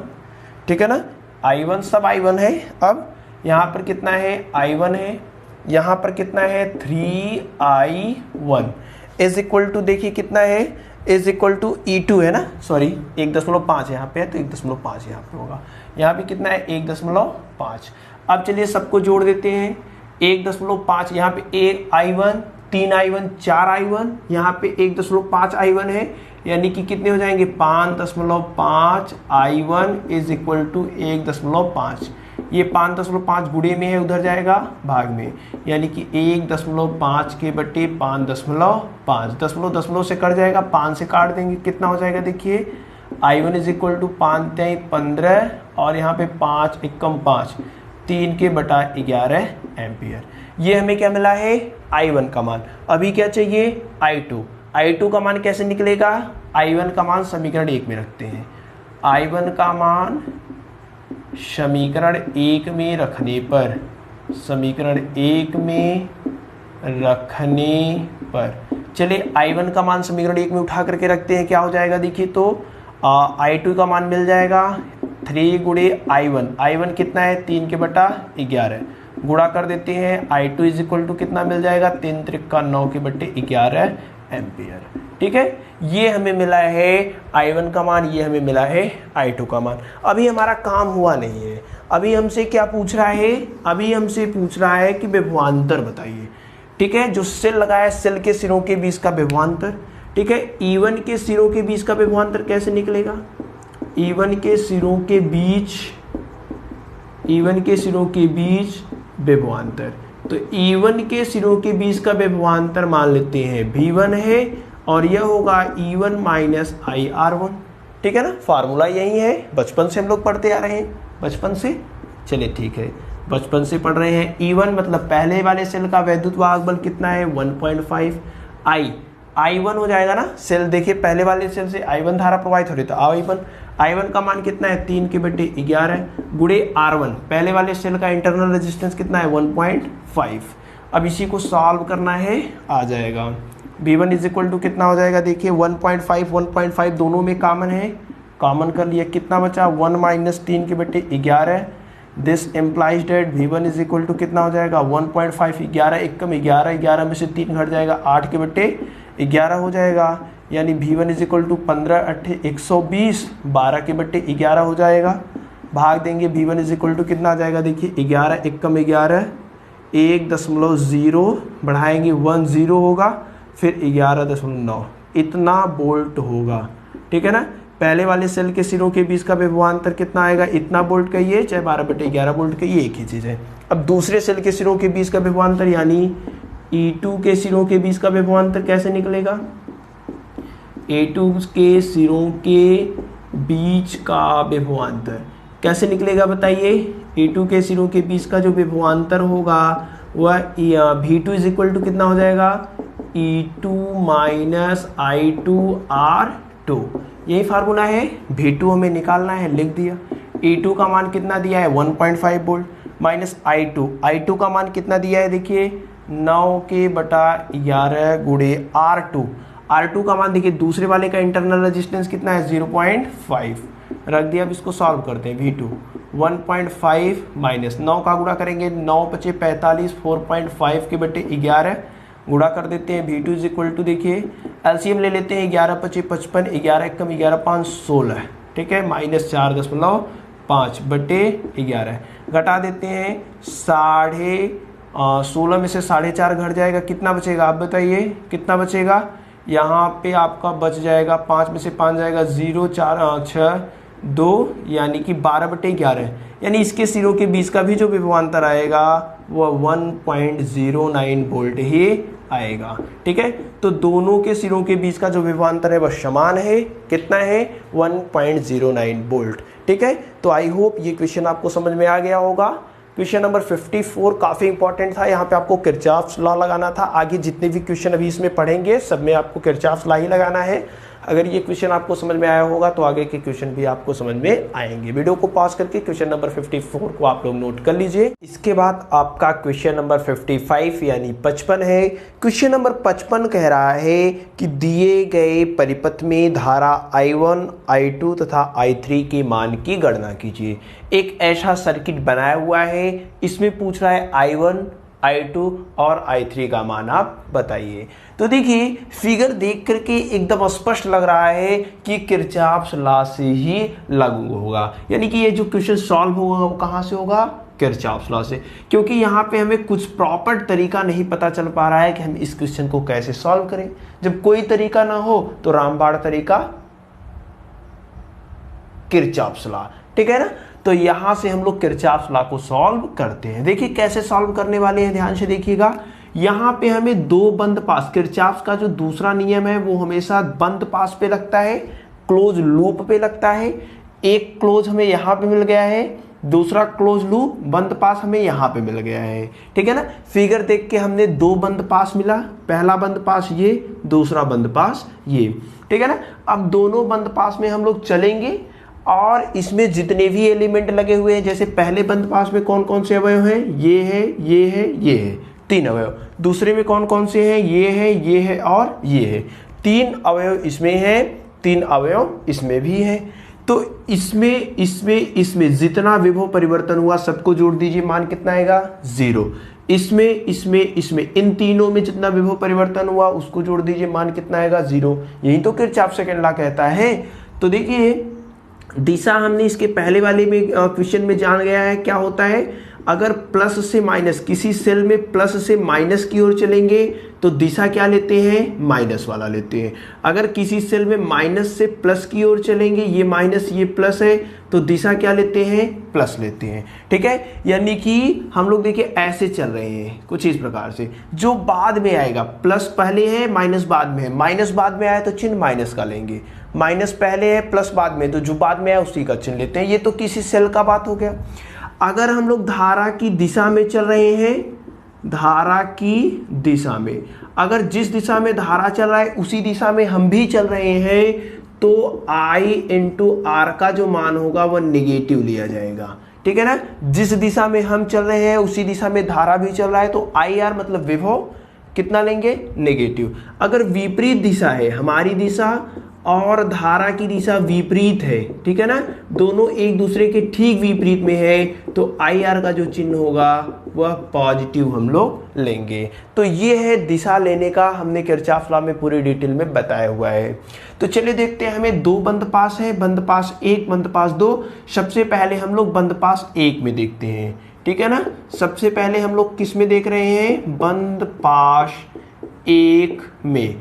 देखिए बंद पास 1 में क्या है, कैसे हम लोग चल रहे हैं। चलिए बंद पास 1 में कुछ इस प्रकार से हम लोग चल रहे हैं, ठीक है ना। हम लोग कुछ इस प्रकार से ऐसे चल रहे हैं। बंद पास मतलब डब्बा होना चाहिए, बंद डब्बा एक प्रकार से समझिए, क्लोज होना चाहिए, ठीक है ना। तो हम लोग कैसे चल रहे हैं, ऐसे चल रहे हैं, ठीक है ना, ऐसे चल रहे हैं। तो चलिए इस सेल से स्टार्ट करेंगे, इसी सेल पर आकर के हम लोग खत्म भी कर देंगे, ठीक है ना। इस सेल से स्टार्ट कर रहे हैं, देखिए सेल में हम लोग कैसे चल रहे हैं, ऐसे चल रहे हैं, माइनस से प्लस की ओर चल रहे हैं, ठीक है ना। देखिए ध्यान से देखिए, माइनस से कैसे चल रहे हैं, प्लस में, तो बाद में क्या आ रहा है, प्लस आ रहा है, यानी इस सेल का जो वैद्युत वाहक बल होगा वो हम लोग क्या लेंगे, प्लस में लेंगे। कितना वैद्युत वाहक बल है, 1, तो क्या लेंगे बताइए, 1, प्लस में लेंगे। प्लस में लेंगे कि माइनस में, प्लस में लेंगे। क्यों, क्योंकि इधर से इधर चल रहे हैं, बाद में प्लस आ रहा है, तो इसका जो मान है क्या लिया हमने, प्लस में लिया। अब उसके बाद यहां से होते होते यहां पहुंचेंगे इस 2 ओम वाले प्रतिरोध में, तो देखिए इस 2 ओम वाले प्रतिरोध में धारा ऐसे आ रहा है, ठीक है ना, और हम लोग ऐसे जा रहे हैं। हमारी दिशा, धारा की दिशा क्या है, विपरीत, और जब विपरीत दिशा होता है तो आई आर का मान क्या लेते हैं, पॉजिटिव, यानी कि आई आर का मान क्या लेंगे, पॉजिटिव लेंगे, ठीक है ना। जब हमारी दिशा, देखिए हम इस दिशा में जा रहे हैं, धारा इस दिशा में आ रहा है, यानी इसमें जो विभव परिवर्तन होगा उसका चिन्ह क्या लेंगे, पॉजिटिव। इसमें विभव परिवर्तन होगा कितना, V बराबर होता है I इंटू आर। कितना धारा इसमें प्रवाहित हो रहा है, I2 धारा प्रवाहित हो रहा है, इनटू रेजिस्टेंस, रेजिस्टेंस कितना है, 2, ठीक है ना, तो यहाँ 2 लिख दिया। तो इसके सिरों के बीच का विभव परिवर्तन कितना हुआ, 2I2, 2I2, ठीक है ना। अब चलिए देखिए इसमें चल गया, इसमें चल गया, अभी देखिए कुछ बचा है, ये वाला बचा है, ठीक है। देखिए ये वाला भी बचा हुआ है, 3 अवयव है, 2 में हमने लिख लिया, ये वाला दिखते हैं। इस देखिए दिशा हम कैसे चल रहे हैं, ऐसे चल रहे हैं, धारा भी उसी दिशा में, हमारी दिशा, धारा की दिशा सेम है। जब धारा की दिशा सेम होती है तो चिन्ह क्या लेते हैं, नेगेटिव। तो यहाँ पे जो विभव परिवर्तन लेंगे वो कैसा लेंगे, नेगेटिव। कितना विभव परिवर्तन होगा, प्रवाहित धारा I2 गुणे रेजिस्टेंस 3, यानी I3 गुणे 3, यानी 3I3, ठीक है ना। उसमें कितना विभव परिवर्तन हुआ, 3I3। यहाँ पे सूत्र हमने लिख दिया है। इन सब का योग कितना होगा, 0 होगा, किरचॉफ सेकेंड लॉ से। देखिए ये +1 है, उधर जाएगा -1 हो जाएगा। 2I2 minus 3I3 is equal to कितना हो जाएगा, सॉरी ये +1 है, उधर जाएगा तो -1। समीकरण नंबर 1, ठीक है ना। अब देखिए, अब बात करेंगे बंद पास 2 में। अब हम किस में बात करने वाले हैं, बंद पास 2 में। ध्यान से आप समझेंगे तो इजीली सभी क्वेश्चन को लगा पाएंगे। चलिए बंद पास 2 में हम लोग यहाँ से स्टार्ट करते हैं। इसमें भी हम लोग ऐसे ही चलते हैं, आप चाहे जैसे चल सकते हैं, क्लॉकवाइज भी चलिए, चाहे एंटी क्लॉकवाइज भी चलिए, इसमें क्लॉक चलिए, इसमें एंटी क्लॉक चलिए, कोई भी दिक्कत नहीं है। आपका मन चाहे जैसे हो वैसे चलिए, हम ऐसे चल रहे हैं। तो चलिए इस सेल से स्टार्ट करते। देखिए इस वाले बंद पास 2 में भी 1, 2 और 3 एलिमेंट लगे हुए हैं। इन तीनों में जो विभव परिवर्तन होगा उसका मान 0 होगा। तो इसका वैद्युत वाहक बल कितना है, देखिए इसका वैद्युत वाहक बल कितना है, देखिए यहाँ पे प्लस से माइनस जा रहे हैं। देखिए हम लोग ऐसे चल रहे हैं ना, तो प्लस से माइनस, बाद में इसमें क्या आ रहा है, माइनस, यानी इसका जो चिन्ह लेंगे क्या लेंगे, माइनस, यानी 2 वोल्ट का चिन्ह क्या लेंगे, -2, ठीक है ना। उसके बाद देखिए हम इस दिशा में जा रहे हैं, धारा भी देखिए इसी दिशा में जा रहा है, ठीक है ना। हमारी दिशा और धारा की दिशा सेम है, और धारा की दिशा जब चल रहे हैं, धारा की दिशा में जब चल रहे हैं तो चिन्ह क्या लेते हैं विभव का, नेगेटिव, यानी कि यहाँ पे इसका जो चिन्ह लेने वाले हैं, इसका जो चिन्ह लेने वाले हैं वो क्या होगा, नेगेटिव। क्यों, क्योंकि जिस दिशा में धारा उसी दिशा में हम भी है। विभव परिवर्तन कितना होगा, रेजिस्टेंस गुणे धारा, 4 गुणे I1, यानी 4I1 हो जाएगा। उसके बाद यहाँ से चलते हुए यहाँ पहुँचेंगे। इसमें देखिए हम ऐसे चल रहे हैं, धारा भी ऐसे चल रहा है, ठीक है। हमारी दिशा और धारा की दिशा एक ही है। जब हमारी दिशा और धारा की दिशा एक ही होती है तो चिन्ह क्या लेते हैं, नेगेटिव लेते हैं। इसमें विभव परिवर्तन, रेजिस्टेंस कितना है, 2, धारा कितना है, I2, तो 2 गुणे I2 हो जाएगा। I इंटू आर होता है, तो 2 गुणे I2। इन सबको, सभी विभवांतरों को आपस में जोड़ा जाता है, मान कितना आएगा, 0। ये -2 है। चलिए देखते हैं इसको कैसे लिखते हैं। यहाँ पे हम लोग क्या कर रहे हैं, सॉरी यहाँ पे देखिए फिगर ध्यान से देखिए, तो फिगर, सॉरी ध्यान से देखिए, यहाँ पे बनाया है माइनस और यहाँ पे बनाया है प्लस, ठीक है ना। यहाँ पे माइनस बनाया है, यहाँ पे प्लस, तभी तो प्लस से ऐसे धारा निकल रही है, ठीक है ना। तो माइनस से प्लस जाएंगे, तो माइनस से प्लस जाएंगे तो बाद में क्या आ रहा है, प्लस, यानी इसका चिन्ह क्या लेंगे, प्लस लेंगे, ठीक है ना। इसका चिन्ह क्या लेंगे, प्लस, क्योंकि माइनस से प्लस बाद में प्लस आ रहा है तो प्लस वाला लेंगे। ये देखिए माइनस में उधर जाएगा प्लस, ये भी माइनस में उधर जाएगा प्लस, तो इसको कैसे लिख सकते हैं, 4I1, ठीक है। और यहाँ पे कितना है देखिए, +2I2 इज इक्वल टू 2, ठीक है ना। समीकरण नंबर कितना, 2। परंतु देखिए फिगर ध्यान से देख करके बताइए, यहाँ ऐसे I1 निकला, उसके बाद यही I1 इधर चला गया और यही I1 इधर चला गया। यहाँ पहुंचा I1 2 भागों में बढ़ गया, एक I2 एक I3, तो I1 जो है वह दो भागों में बट रहा है। ध्यान से देखिए, I1 दो भागों में बट रहा है, I2 और I3, यानी कि I1 बराबर क्या हो सकता है, I2 प्लस I3 हो सकता है। समीकरण नंबर क्या हो जाएगा, 3। ठीक है ना। अब I1 का मान उठा करके समीकरण नंबर 2 में रख देंगे।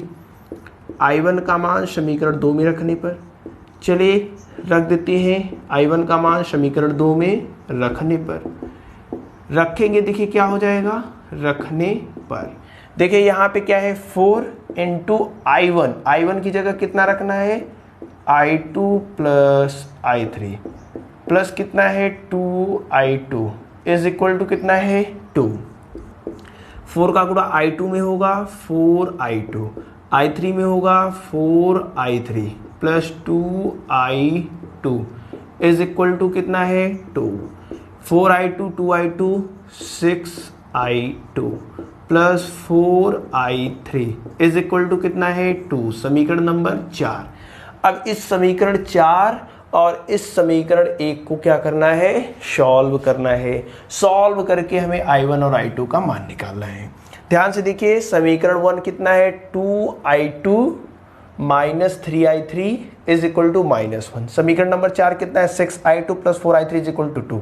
यहाँ I2 I3, यहाँ भी I2 I3 है। बस इन दो चर हैं, दो समीकरण है, तो आसानी से हम लोग सॉल्व कर सकते हैं। देखिए इसको सॉल्व कैसे करेंगे, समीकरण नंबर 1 और समीकरण नंबर 4 को ध्यान से देखिए।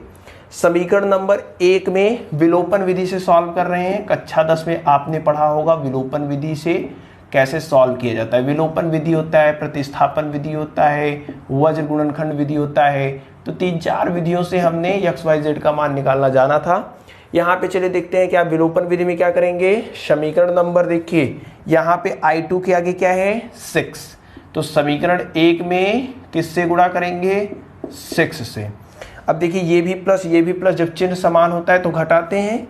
उसके बाद देखिए इसमें I2, समीकरण नंबर 1 में I2 का आगे कितना है 2, तो समीकरण 4 में किससे गुणा करेंगे, समीकरण 4 में विलोपन विधि का उपयोग आप लोग करना जानते होंगे। सबसे पहले देखिए समीकरण 1 में 6 से गुणा कर दीजिए, कितना हो जाएगा 12I2 minus 18I3 is equal to -6। ठीक है, इसमें किससे गुणा करना है 2 से, तो 6 दूनी 12I2 कितना हो जाएगा प्लस, ठीक है किससे गुणा करना है 2 से, तो 4 दूनी 8I3 इज इक्वल टू कितना हो जाएगा 2 दूनी 4।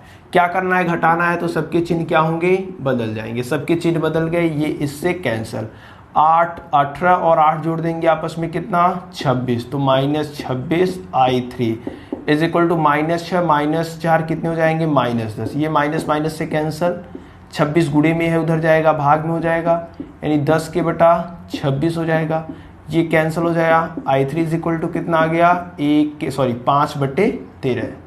ठीक है, I3 का मान कितना आ गया 5/13 एम्पियर। I3 का मान समीकरण 1 में रख देते हैं।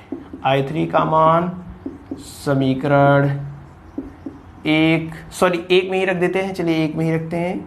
1 में रखने पर 1 में रखेंगे तो बताइए क्या हो जाएगा। I3 का मान यहाँ क्या है 2 गुणे I2 है -3I3। I3 का मान देखिए कितना है 5/13 इज इक्वल टू कितना है -1।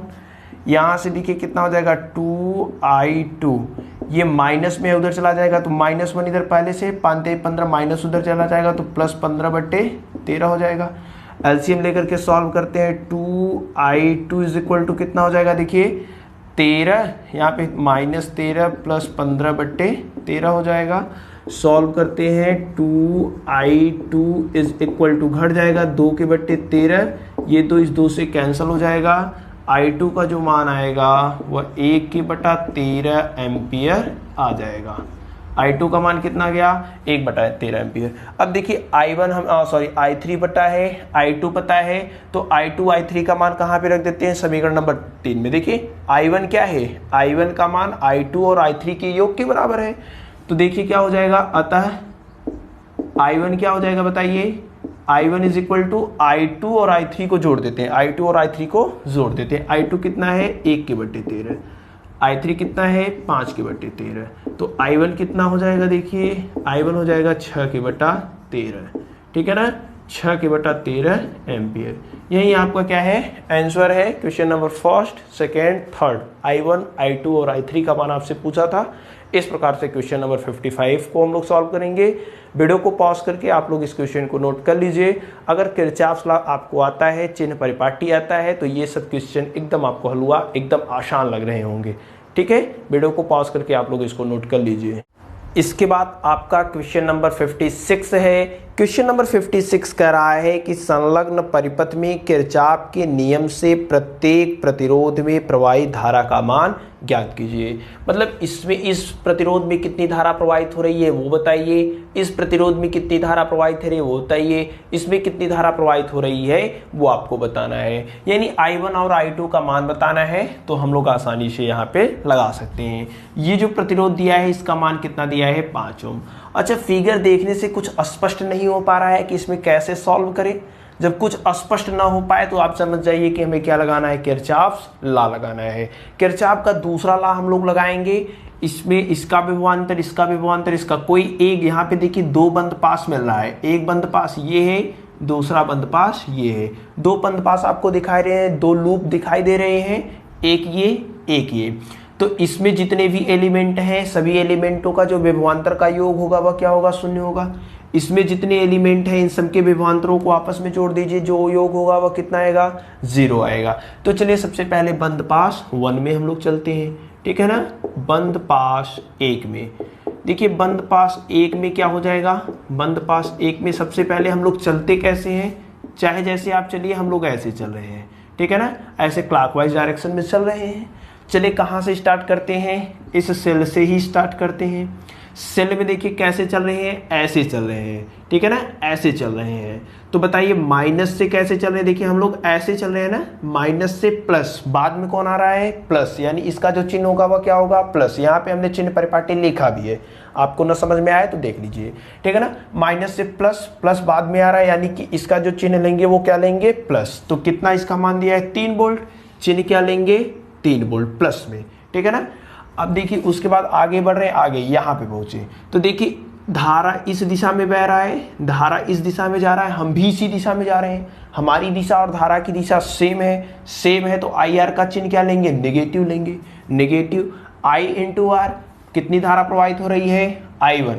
आर कैपिटल आर रेजिस्टेंस क्या है 4, तो 4 गुणे I1, विभवांतर क्या हो जाएगा 4 गुणे I1, 4I1। देखिए विभवांतर भी निकालने का फार्मूला क्या है, I इंटू आर। इसमें इसका रेजिस्टेंस कितना, प्रतिरोध दिया है 4 ओम, धारा कितना प्रवाहित हो रहा है I1, तो इसका विभवांतर कितना हो जाएगा 4I1। चिन्ह माइनस लेंगे क्योंकि हमारी दिशा धारा की दिशा एक है। उसके बाद देखिए इस वाले में आ गए, इस वाले में आ गए, ध्यान से देखिए इस वाले में क्या है, जिस दिशा में हम जा रहे हैं उसी दिशा में धारा भी जा रहा है। ध्यान से देखिए धारा ऐसे जा रहा है, हम भी उसी दिशा में जा रहे हैं। जब दिशा सेम हो जाए तो आई आर का चिन्ह क्या लेते हैं, नेगेटिव लेते हैं। अब आप बताइए इस प्रतिरोध का मान कितना है 5 ओम। इस वाले प्रतिरोध में कितनी धारा प्रवाहित हो रही है, ऊपर दिखाया है I1 plus I2, I1 plus I2, तो विभवांतर क्या हो जाएगा IR, यही हो जाएगा। इन सबको आपस में जोड़ेंगे तो मान कितना आना चाहिए, 0 आना चाहिए। अब देखिए माइनस में उधर जाएगा प्लस में हो जाएगा, देखिए ये माइनस में उधर जाएगा प्लस में हो जाएगा, यानी 4I1 minus 5I1 plus I2 is equal to, sorry इधर 3 बचेगा ना, 3 हो जाएगा।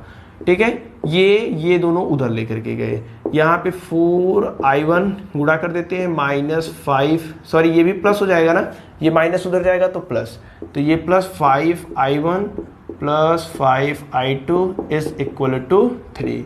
यहाँ से देखिए 4I1 5I1 कितने I1 हो जाएंगे, 9I1 plus 5I2 is equal to कितना 3। समीकरण नंबर 1 ये हमें कहाँ से मिला, बंद पास 1 से। अब किस में चलेंगे, बंद पास 2 में। ठीक है ना, अब हमें किस में चलना है, बंद पास 2 में। देखिए बंद पास 2 में कैसे चले, आप चाहे जैसे चल सकते हैं, जानते हैं ना, चाहे ऐसे चलिए हम भी ऐसे ही चलते हैं। ठीक है, कुछ इस दिशा में हम लोग चलते हैं, यहाँ से सेल से स्टार्ट करते हैं। सेल से स्टार्ट करिए, जरूरी नहीं यहाँ पे देखिए एक ही सेल लगा है, ज़रूरी नहीं है एक ही सेल हो, 2 सेल 3 सेल 4 सेल भी लगे रह सकते हैं। हम लोग कैसे चल रहे हैं, ऐसे चल रहे हैं, ठीक है ना। यानी कि कुछ इस प्रकार से चलेंगे तो प्लस से देखिए माइनस की ओर आ रहे हैं, प्लस से माइनस, बाद में क्या है माइनस, यानी इस सेल का वैद्युत वाहक बल क्या लेना है माइनस है। कितना वैद्युत वाहक बल 1, चिन्ह क्या लेंगे माइनस, क्योंकि प्लस से माइनस की ओर आ रहे हैं। तो कितना हो जाएगा -1, ठीक है ना। अब देखिए यहाँ से आएंगे, यहाँ आएंगे, फिर यहाँ पहुँचेंगे। इसमें देखिए धारा ऐसे प्रवाहित हो रहा है और हम लोग ऐसे जा रहे हैं, ठीक है। धारा और हमारी दिशा एक दूसरे के विपरीत है, धारा ऐसे प्रवाहित हो रही है, हम लोग ऐसे जा रहे हैं, ठीक है। धारा की दिशा जब विपरीत होती है तो क्या लेते हैं, पॉजिटिव लेते हैं, पॉजिटिव ले लिया। अब बताइए यहाँ पे विभवांतर कितना होता है I × R, रेजिस्टेंस का मान कितना दिया है 5, I का मान कितना दिया है I1 + I2, ठीक है ना। तो कितना हो जाएगा 5I1 + I2, ये विभवांतर हो गया। उसके बाद यहाँ से चलते हुए यहाँ पे पहुँचेंगे। देखिए ये ऐसे हम जा रहे हैं और धारा देखिए इसमें धारा की दिशा क्या होगी, देखिए धारा इसमें कुछ इस प्रकार से जा रही है ना, धारा इसमें कुछ इस प्रकार से जा रही है, यही I2 धारा इसमें जाएगा, कुछ इस प्रकार से धारा जा रही है। तो इसमें देखिए हम लोग इस दिशा में जा रहे हैं, धारा इस दिशा में, हमारी दिशा और धारा की दिशा क्या है विपरीत। जब विपरीत दिशा होती है तो क्या लेते हैं पॉजिटिव। इसमें विभव परिवर्तन, प्रवाहित धारा, धारा इसमें कितना प्रवाहित हो रहा है I2 गुणे रेजिस्टेंस 2, यानी कि 2I2 = सबको आपस में जोड़ दिया जाता है तो मान 0, ये -1 है, उधर जाएगा +1। देखिए 5 का गुणा I1 में होगा 5I1, I2 में होगा 5I2 + 2I2 = 0।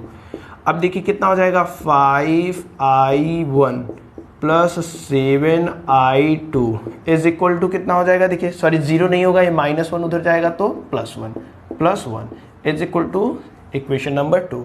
अब इस दोनों समीकरणों को देख करके हमें क्या करना है सॉल्व। यहाँ पे 2 वेरिएबल I1 I2 दिए हुए हैं, 2 समीकरण भी हैं, 2 वेरिएबल 2 समीकरण, तो हम लोग आसानी से क्या कर सकते हैं I1 और I2 के मान निकाल सकते हैं। अब देखिए I1 और I2 के मान निकालने के लिए कौन सा तरीका, विलोपन विधि, ठीक है ना। विलोपन विधि सबसे सरल विधि है, उसी विधि का हम लोग उपयोग करते हैं। विलोपन विधि से क्या हो जाएगा बताइए, इसमें समीकरण नंबर I1 को सपोज करते हैं हमें गायब करना है, I1 को गायब करना है, तो समीकरण नंबर 1 में किससे गुणा करेंगे, I1 में जो आपका 2 है, यहाँ पे देखिए समीकरण नंबर 2 में I1 के आगे क्या है 5 है, तो 5 से गुणा करेंगे, ठीक है। दोनों के चिन्ह समान है तो घटा देते हैं। समीकरण नंबर 2 में किससे गुणा करेंगे, जो समीकरण नंबर 1 में I1 के आगे, I1 के आगे कितना है 9, ठीक है। अब चलिए देखते हैं समीकरण नंबर 1 में किससे गुणा करने के लिए अगर है 5 से, तो गुणा कर देते हैं 5 9 45 I1 + 25 I2 = 15। अब समीकरण नंबर 2 में किससे गुणा करना है 9 से, तो चलिए 9 से गुणा कर देते हैं, 9 × 5 = 45 I1, 9 × 7 = 63 I2 बराबर कितना हो जाएगा 9 × 1 = 9, ठीक है ना। घटाना है तो सबके चिन्ह की क्या हो जाएंगे विपरीत हो जाएंगे, ये इससे कैंसिल हो जाएगा। 63 I2 में से 25 I2 घटेगा तो कितना बच जाएगा आप बताइए, तो 63 I2 में से 25 I2 घटेगा तो कितना हो जाएगा, देखिए 13 में से 5 चला जाएगा 8, 5 में से 2 चला जाएगा, कितना बचेगा बताइए 3, ठीक है ना। और इधर 15 में से 9 चला, यहाँ पे I2 लिखते हैं, 15 में से 9 चला जाएगा, कितना बचेगा बताइए 6 बचेगा। तो यहाँ पे जो I2 का मान होगा वह 6/38 कट कर देंगे, I2 का जो मान आएगा वह कितना आ जाएगा, देखिए 2 से कट करेंगे तो 3/19 एम्पियर। I2 का मान कितना है 3/19 एम्पियर। यहाँ पे देखिए यहाँ पे जो चिन्ह लगेगा वो माइनस का लगेगा, ये जो मान आएगा वो किस में आएगा माइनस में। I2 का मान कितना आएगा -3/19। देखिए 63 में से 25 घटेगा, एक प्लस है दूसरा माइनस है, तो कितना आ जाएगा -38/I2, ये माइनस उधर चला जाएगा यहाँ पे, ठीक है ना। तो यहाँ पे आपका हो जाएगा I2 का जो मान आएगा कितना आएगा, देखिए -3/19 एम्पियर। I2 हमें पता चल गया है। अब I2 का मान किसी एक समीकरण में उठा करके रख देते हैं, तो I2 का मान समीकरण 1 में रखने पर हमें क्या पता चल जाएगा, I1 का मान पता चल जाएगा। देखिए 9 × I1 है प्लस 5 × कितना है I2 का मान कितना है -3/19 = कितना है 3, कितना हो जाएगा देखिए 9i1 प्लस का गुणा माइनस में होगा, माइनस 15 के बटा 19 इज इक्वल टू 3, ये माइनस में उधर जाएगा प्लस में। 9i1 इज इक्वल टू कितना हो जाएगा 3 15 के बटा 19, ठीक है ना। 9i1 इज इक्वल टू कितना हो जाएगा देखिए 19 त्रिक 57 प्लस 15 के बटा 19, यहाँ से देखिए 9i1 इज इक्वल टू कितना जोड़ दीजिए 7 5 12 5 1 6 1 7, ठीक है, बटे 19, 9 8 72 हो जाएगा, यानी i1 का जो मान आएगा वह 8 बटे 19 एम्पियर आएगा, ठीक है ना। i1 का मान कितना आ गया 8 बटे 19 एम्पियर। i2 का मान कितना है -3 के बटे 19 एम्पियर। अब देखिए सबसे पहले इस 4 ओम के प्रतिरोध में कितनी धारा प्रवाहित हो रही है i1 का मान कितना है 8 बटा 19, यानी यही धारा 4 ओम के प्रतिरोध में है, ठीक है ना। 4 ओम के प्रतिरोध में यही धारा प्रवाहित हो रही है, कितना 8 बटा 19 एम्पियर। उसके बाद देखिए 2 ओम के प्रतिरोध में कौन सी धारा प्रवाहित हो रही है i2 का मान, i2 कितना है -3 बटा 19। ये जो रिजल्ट आया है ये क्या है 2 ओम में धारा, ये क्या है 2 ओम में धारा। अभी हमें 5 ओम के प्रतिरोध में भी धारा निकालना है। 5 ओम के प्रतिरोध में कितनी धारा जा रहा है i1 प्लस i2, ठीक है। 5 ओम में धारा, देखिए 5 ओम के प्रतिरोध में धारा कितनी जा रही है, चलिए देख के बताइए। तो i1 प्लस i2 यही धारा जा रही है, देखिए 5 ओम में कितनी धारा जा रही है i1 प्लस i2। i1 का मान देखिए कितना है 8 बटा 19, i2 का मान कितना है -3 बटा 19, घटा देते हैं कितना आ जाएगा 5 बटा 19 एम्पियर, ठीक है ना। तो इसमें कितनी धारा जा रहा है 5 बटा 19 एम्पियर, इसमें कितनी धारा जा रहा है 8 बटा 19 एम्पियर, इसमें कितनी धारा जा रहा है -3 बटा 19 एम्पियर, ठीक है ना। तो ये आपका क्वेश्चन नंबर 56 है। आई होप क्वेश्चन नंबर 56 आपको समझ में आया होगा। काफ़ी इजी है, किरचॉफ लॉ अगर आपको अप्लाई करना आता है तो ये सब क्वेश्चन आप अपने मन से आसानी से कर सकते हैं, ठीक है ना। आई होप ये क्वेश्चन आपको समझ में आया गया होगा। वीडियो को पॉज करके क्वेश्चन नंबर 56 को आप लोग नोट कर लीजिए। इसके बाद आपका क्वेश्चन नंबर 57 है। क्वेश्चन नंबर 57 कह रहा है कि निम्नांकित परिपथ में धारा i1, i2 व i3 के मानों की गणना कीजिए। 2 फिगर बनाया गया है, ये फिगर आपका A है, नीचे वाला फिगर आपका B है। इस फिगर में i1, i2, i3 का मान निकालिए, इस फिगर के लिए i1, i2 और i3 का मान निकालिए। तो जाहिर से देख के एकदम स्पष्ट लग रहा है ये किससे लगेगा, किरचॉफ लॉ से लगेगा। अब किरचॉफ लॉ को अप्लाई करना हम लोग अच्छे से जान चुके हैं, कैसे अप्लाई होता है, क्या चिन्ह लिया जाता है। किरचॉफ लॉ हमेशा बंद लूप पे, क्लोज लूप पे कार्य करता है। पहले वाले फिगर की बात करेंगे तो पहले वाले फिगर में हमें 2 लूप दिखाई दे रहे हैं, ठीक है। सबसे पहले पहले वाले फिगर को ही सॉल्व करते हैं। पहले वाले फिगर में एक लूप ये है, दूसरा लूप ये है, ठीक है ना। पहला लूप ये देखिए ऊपर वाला है ऐसे, ठीक है ना। दूसरा वाला बंद, एक प्रकार से लूप का मतलब समझिए बंद डब्बा, ठीक है। बंद डब्बा एक ये है, बंद डब्बा एक ये है, 2 बंद डब्बे यहाँ पे है। पहले वाले बंद पास में बात करते हैं। बंद पास एक में, बंद पास एक में देखिए क्या हो जाएगा, बंद पास एक में चलिए सबसे पहले जितने भी एलिमेंट होंगे उसमें जो विभवांतर होगा, समस्त विभवांतरों का योग क्या होगा 0 होगा। चलिए यहाँ से चलते हैं। सबसे पहले बंद पास एक में हम लोग माइनस से, चलिए इस सेल से स्टार्ट करते हैं। ध्यान दीजिएगा, इस सेल से हम लोग स्टार्ट करें तो पहले वाले में कुल कितने एलिमेंट हो जाएंगे, 1 एलिमेंट, 2 एलिमेंट, 3 एलिमेंट और ये 4, कुल कितने एलिमेंट लगे हुए 4 एलिमेंट। 2 सेल है और 2 इंटरनल रेजिस्टेंस है, ठीक है ना। अब देखिए माइनस से प्लस, इस सेल से हम लोग स्टार्ट कर रहे हैं, माइनस से प्लस जा रहे हैं, माइनस से प्लस, बाद में कौन आ रहा है प्लस आ रहा है, तो चिन्ह क्या लेंगे प्लस का, यानी सेल जो होगा उसका चिन्ह क्या लेंगे प्लस, कितना 3 वोल्ट।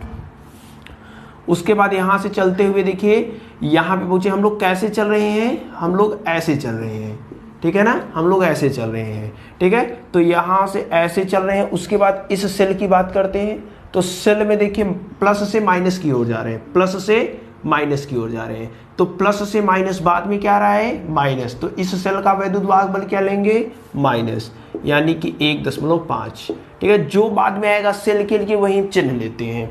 उसके बाद यहाँ पे रेजिस्टेंस लगा हुआ है। देखिए धारा इस प्रकार से I2 धारा निकल रहा है तो प्रवेश भी I2 धारा करेगा, I1 धारा निकल रहा है तो I1 प्रवेश करेगा। अब देखिए यहाँ पे इस 1 ओम के रेजिस्टेंस के सिरों के बीच का विभवांतर क्या होता है I/R होता है। इस 1 ओम के रेजिस्टेंस में कितनी धारा प्रवाहित हो रही है I2, रजिस्टेंस कितना है 1, यानी 1 गुणे I2 यानी कितना हो जाएगा I2।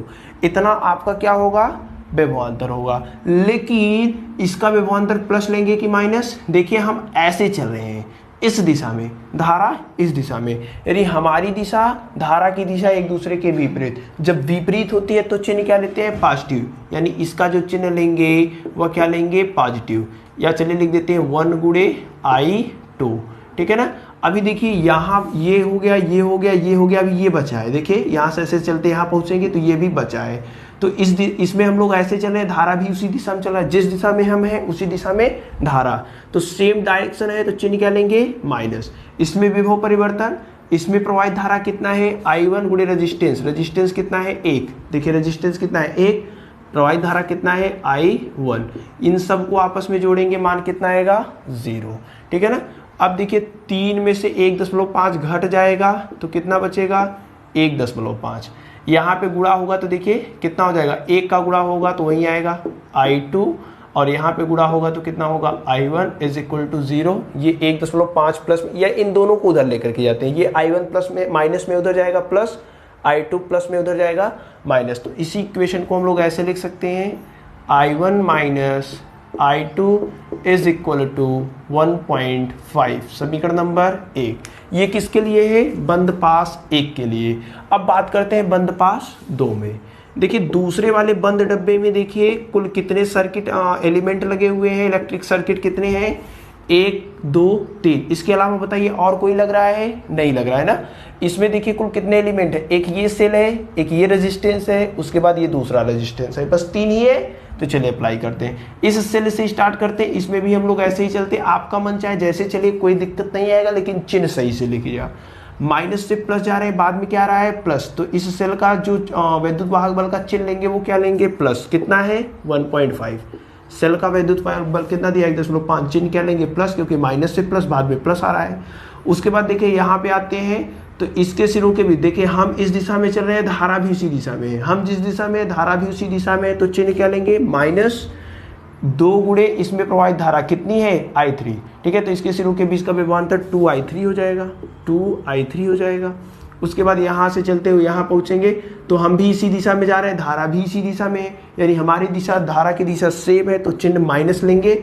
इसके सिरों के बीच का विभवांतर, इसमें प्रवाहित धारा I2 गुणे रजिस्टेंस 1, तो I2 गुणे 1 करेंगे, या 1 गुणे I2 कर दिया हम, ठीक है। इज इक्वल टू, सबको आपस में जोड़ेंगे 0, ये माइनस दोनों उधर जाएंगे तो प्लस हो जाएगा। तो इसको क्या लिख सकते हैं, देखिए 2I3 माइनस I2, सॉरी ये माइनस उधर जाएगा प्लस, इज इक्वल टू कितना है 1.5। अब ध्यान से देखिए, परंतु चित्र से कुछ हमें देखने को मिल रहा है, परंतु चित्र से क्या देखने को मिल रहा है, ये I1 धारा इधर आया, फिर I2 धारा आया, ये दोनों धाराएं यहाँ पे मिल गई, यानी जो I3 का है मान है वह I1 प्लस I2 के मान के बराबर है। देखिए I1 ऐसे आया, I2 ऐसे आया, ये दोनों यहाँ पे मिल गई, मिलके कितना बना लिया I3, यानी I3 का जो मान है वह I1 और I2 के योग के बराबर है। तो यहाँ से देखिए 2I3 की जगह कितना रख सकते हैं I1 प्लस I2, फिर यहाँ पे I2 इज इक्वल टू 1.5। अब देखिए गुणा करा देते हैं, 2I1 plus 2I2 plus I2 is equal to 1.5। यहाँ 2I1 है, यहाँ पे 2I2 प्लस 1I2 कितने I2 हो जाएंगे, 3I2 हो जाएंगे, इज इक्वल टू 1.5, समीकरण नंबर 2। अब समीकरण 1 और 2 को ध्यान से देखिए, समीकरण 1 यहाँ है, समीकरण नंबर 2 यहाँ है। चलिए इनको सॉल्व करते हैं, किस विधि से, विलोपन विधि से। I2 को गायब करते हैं तो समीकरण नंबर 1 में किससे गुणा कराना पड़ेगा, समीकरण 1 में 3 से गुणा करके दोनों को जोड़ देते हैं, समीकरण 1 में 3 से गुणा करा करके दोनों को जोड़ते हैं। तो चलिए इसमें 3 से गुणा करा दीजिए, 3I1 minus 3I2 is equal to, गुणा कराएंगे 3 का तो 4.5, ठीक है। समीकरण नंबर 2 में किसी से गुणा कराना है नहीं, डायरेक्ट जोड़ना है, तो कितना हो जाएगा, देखिए 2I1 plus 3I2 is equal to कितना है 1.5।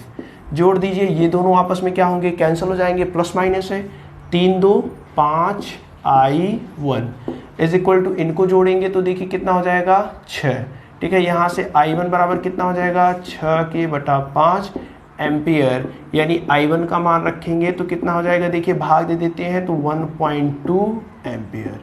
I1 का मान कितना हो गया 1.2 एम्पियर। I1 का मान उठा करके समीकरण नंबर 1 में रखते हैं, ठीक है। I1 का मान समीकरण 1 में रखने पर, समीकरण 1 में रखने पर क्या मिल जाएगा, I2 का मान। चलिए देखते हैं कितना मिलेगा। देखिए I1 कितना है 1.2 है, I2 कितना है, देखिए I2 माइनस है, इज इक्वल टू कितना है 1.5। ये प्लस में उधर जाएगा, माइनस में हो जाएगा, इधर क्या बचेगा -I2 is equal to 1.5 minus 1.2। अब ये दोनों आपस में घटेंगे, कितना हो जाएगा, देखिए -I2 इज इक्वल टू कितना होगा 0.3, यानी I2 का जो मान होगा वह -0.3 एम्पियर होगा, ठीक है ना, -0.3 एम्पियर होगा। अब देखिए I3 का मान निकालना है, चूंकि I3 का मान कितना होता है I1 प्लस I2 है, दोनों को जोड़ देते हैं तो I3 इज इक्वल टू कितना हो जाएगा I1 प्लस I2। I1 का मान कितना है 1.2, I2 का मान कितना है -0.3, घटा देते हैं, I3 का मान आ जाएगा कितना 0.9 एम्पियर। ये जो आया है आपका I1 है, ये I2 है, ये आपका क्या है I3 है, ठीक है ना। तीनों जो I1 I2 पूछा था, I3 पूछा था, उसको हमने सॉल्व कर लिया है। अभी देखिए ये आपका फिगर नंबर 1 के लिए है, अभी फिगर नंबर 2 के लिए हम लोग सॉल्व करेंगे। सबसे पहले आप लोग इस क्वेश्चन को, क्वेश्चन नंबर 57 का ये क्वेश्चन नंबर पहला था, पहले वाले फिगर के लिए इसको आप लोग वीडियो पॉज करके नोट कर लीजिए, जिसमें हमने I1 I2 और I3 के मान को निकाला हुआ है।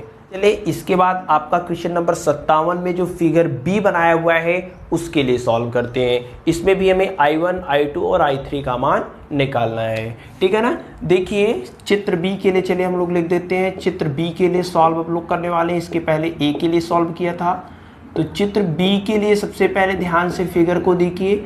चित्र बी में भी हमें जो हैं दो बंद पास दिखाई दे रहे हैं, दो बंद डब्बे दिखाई दे रहे हैं। देखिए एक बंद डब्बा ये वाला है, ध्यान से देखिए, एक बंद डब्बा ये वाला है, चलिए इसका नाम दे दिया हमने 1, ठीक है ना। दूसरा जो बंद डब्बा देखिए वो कुछ इस प्रकार से है, ए ऐसे, ठीक है ना। ये नीचे वाला जो बन रहा है दूसरा डब्बा, ठीक है ना, ये वाला ध्यान से समझिए, यहाँ से यहाँ से यहाँ से यहाँ से यहाँ से ये जो बंद डब्बा है। तो फिगर नंबर बी में भी दो बंद पास है, थोड़ा सा अलग दे दिया है इसमें फिगर, लेकिन पकड़ना है आपको कैसे दिया है। एक बंद पास यहाँ पे है, दूसरा बंद पास यहाँ पे है। तो चलिए सबसे पहले बंद पास एक की बात करते हैं। बंद पास एक में, पहले वाले बंद डब्बे में, ठीक है ना, बंद पास एक में। अब देखिए हम लोग चलेंगे कैसे, ऐसे चलेंगे, यानी ऐसे चलेंगे। पहले वाले डब्बे में हम लोग ऐसे चल रहे हैं। तो चलिए यहाँ से स्टार्ट करते हैं। इस सेल का वैद्युत वाहक बल दिया है 2.8 वोल्ट। माइनस से प्लस की ओर देखिए ऐसे चल रहे हैं ना, हम लोग ऐसे चल रहे हैं, तो माइनस से प्लस की ओर चल रहे हैं, तो बाद में क्या आ रहा है प्लस, यानी इसका जो चिन्ह लेंगे वो कितना लेंगे प्लस। कितना दिया है वैद्युत वाहक बल पहले वाले का 2.8 वोल्ट, ठीक है। फिर यहाँ से चलते हुए ऐसे आएंगे, फिर ये सेल मिला हमें। दूसरे सेल में देखिए कैसे चले हम लोग, ऐसे चले, यानी माइनस से प्लस की ओर, माइनस से प्लस की ओर, सॉरी प्लस से माइनस की ओर है ना, पहले प्लस है बाद में माइनस है, तो प्लस से माइनस की ओर चल रहे हैं, बाद में क्या आ रहा है माइनस। तो इस सेल का जो वैद्युत वाहक बल हमें लेना है वो क्या लेना है, माइनस लेना है। E2 का मान दिया कितना है, ध्यान से देखिए 2 वोल्ट दिया है, तो 2 वोल्ट हमने लिख दिया। उसके बाद जैसे ही आगे बढ़ा यहाँ पे एक रेजिस्टेंस मिला, इस रेजिस्टेंस में कितनी धारा प्रवाहित हो रही होगी, I2 धारा प्रवाहित हो। जितना सेल से धारा निकलता है उतना ही प्रवेश करता है, I2 प्रवेश कर रहा है, I1 प्रवेश कर रहा है, ठीक है ना। हम ऐसे जा रहे हैं, धारा ऐसे आ रही है, हमारी दिशा ऐसे है, धारा की दिशा ऐसी है, यानी दोनों दिशा एक दूसरे के विपरीत। जब विपरीत है तो इसके सिरों के बीच का विभवांतर क्या लेंगे, पॉजिटिव लेंगे, ठीक है। तो चलिए पॉजिटिव लेते हैं, सिरों के बीच का विभवांतर निकालना है। प्रवाहित धारा कितना है I2 गुणे रेजिस्टेंस, रेजिस्टेंस कितना है 1.5 का गुणा I2 में कर देंगे, इसके सिरों के बीच का विभवांतर निकल जाएगा, तो 1.5 गुणे I2 हो जाएगा, 1.5 गुणे I2 हो जाएगा। उसके बाद यहाँ से चलते हुए यहाँ पे पहुँचेंगे, ठीक है ना। यहाँ पे पहुँचेंगे तो देखिए हम इस दिशा में है, धारा भी हमारी दिशा, धारा की दिशा सेम, जब सेम है तो चिन्ह क्या लेंगे माइनस। इसके सिरों के बीच का विभवांतर, इसमें प्रवाहित धारा I1 गुणे रेजिस्टेंस, रेजिस्टेंस कितना है 0.5, धारा कितना है I1, इन सभी विभवांतरों को आपस में जोड़ा जाएगा तो मान कितना आएगा 0 आएगा। अब देखिए यहाँ से क्या हो जाएगा 2.8 में से 2 घटेगा, कितना हो जाएगा 0.8, ये प्लस में है उधर जाएगा माइनस, ये देखिए माइनस में उधर जाएगा प्लस, यानी कि 0.5 I1, ये प्लस में उधर जाएगा माइनस 1.5 I2, ठीक है ना। ये अब देखिए क्या है, एक एक अंक पे सभी जगह दशमलव लगे हुए हैं तो सभी दशमलव को हम लोग हटा देते हैं, तो क्या हो जाएगा 5I1 माइनस 15I2, ये 0.8, सभी दशमलव को हमने क्या कर दिया है हटा दिया है। सभी दशमलव को हमने क्या किया है, यहाँ भी एक अंक पे, यहाँ भी एक अंक पे, यहाँ भी एक अंक पे, सभी एक एक अंक पे थे, सभी दशमलव को हटा दिया, क्या मिल गया इतना मिल गया। ध्यान से देखिएगा, इसको हमने पहले लिखा है, इसको बाद में लिखा है। अब बात करते हैं बंद पास 2 में। बंद पास 2 में देखिए बंद पास 2 कहाँ से कहाँ तक है, बंद पास 2 देखिए हमने बताया यहाँ से है ये वाला, ये वाला, ये वाला, ये वाला, ये वाला रेजिस्टेंस मिलेगा, फिर ये वाला, फिर ये वाला, फिर ये वाला, ये जो हमें मिला है ये बंद पास 2 है, ठीक है ना। समझ रहे हैं ये बंद पास 2 कहाँ से है, जो हमने थोड़ा सा हाईलाइट करने का प्रयास किया है, यही दोनों है बंद पास, ठीक है। इस बंद पास 2 में कौन कौन से एलिमेंट है, देखिए एक रेजिस्टेंस है, एक सेल है, फिर इधर आएंगे दूसरा रेजिस्टेंस है, ठीक है। यही 2 रेजिस्टेंस हमें लगे हुए हैं। हाँ तो चलिए देखते हैं, सबसे पहले हम लोग चलेंगे कैसे, ऐसे चलते हैं, ठीक है ना। इस सेल से स्टार्ट करते हैं, यहाँ देखिए माइनस से प्लस की ओर आ रहे हैं, तो बाद में क्या आ रहा है सेल का प्लस, यानी इस सेल का वैद्युत वाहक बल क्या लेना है, प्लस लेना है। कितना दिया है 2 वोल्ट, सेल का वैद्युत वाहक बल प्लस ले लिया 2 वोल्ट। उसके बाद यहाँ से आते हुए यहाँ पहुँचेंगे, यहाँ पहुँचेंगे तो इस 8 ओम के सिरों के बीच का विभवांतर V बराबर क्या होता है I × R, धारा कितना है I3, रेजिस्टेंस कितना है 8, यानी कि विभवांतर कितना हो जाएगा 8I3, V बराबर कितना हो जाएगा 8I3। अब बताइए V बराबर कितना हो गया 8I3, चिन्ह क्या लेंगे, जिस दिशा में हम जा रहे हैं, देखिए जिस दिशा में हम जा रहे हैं हम भी ऐसे जा रहे हैं, धारा भी उसी दिशा में जा रहा है, तो चिन्ह क्या लेंगे माइनस, विभवांतर कितना आया है 8I3। उसके बाद यहाँ से चलते हुए यहाँ पहुँचेंगे तो हम भी इसी दिशा में जा रहे हैं और धारा भी उसी दिशा में जा रहा है, दोनों की दिशा क्या है सेम, तो चिन्ह क्या लेंगे नेगेटिव लेंगे। इसके सिरों के बीच का विभवांतर धारा गुणे रेजिस्टेंस, यानी कि I2 गुणे 1.5, रेजिस्टेंस कितना है 1.5, धारा कितना है I2 = 0, ये माइनस है उधर जाएगा प्लस हो जाएगा, ठीक है ना। तो देखिए कितना हो जाएगा 8I3 प्लस 1.5 I2 = कितना है, ये दोनों माइनस उधर गए प्लस हो गए, ठीक है ना।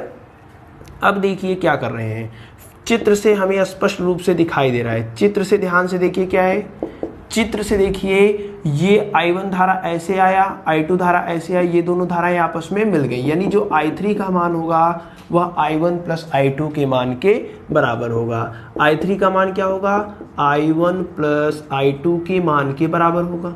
फिगर से एकदम स्पष्ट दिख रहा है कि नहीं दिख रहा है, ये इधर आए ये इधर से गए, यहाँ पे दोनों मिल गए हैं। अब ध्यान से देखिए I3 का मान उठा करके इसमें रखते हैं, I3 का मान उठा करके इसमें रख दीजिए, कितना हो जाएगा 8I3 कितना है I1 + I2, फिर कितना है 1.5 I2 = कितना है 2, 8 का गुणा I1 में करेंगे 8I1 + 8I2 + 1.5 I2 = 2। यहाँ से देखिए कितना हो जाएगा 8I1, यहाँ पे जोड़ देंगे तो 9.5 I2 = कितना है 2, समीकरण नंबर 2, ठीक है ना। इसको जोड़ दिया, इतना आ गया। अब चलिए किसको हम गायब करते हैं, किसको गायब करते हैं, I1 को गायब कर देते हैं, ठीक है ना। I1 को चलिए गायब करते हैं, ध्यान से देखिए I1 को कहाँ से गायब करेंगे, विलोपन विधि से, विलोपन विधि से। अब देखिए 2 वेरिएबल 2 इक्वेशन, दोनों इक्वेशन से I1 I2 का मान निकालना है, एकदम आसानी से आप लोग निकालेंगे विलोपन विधि से।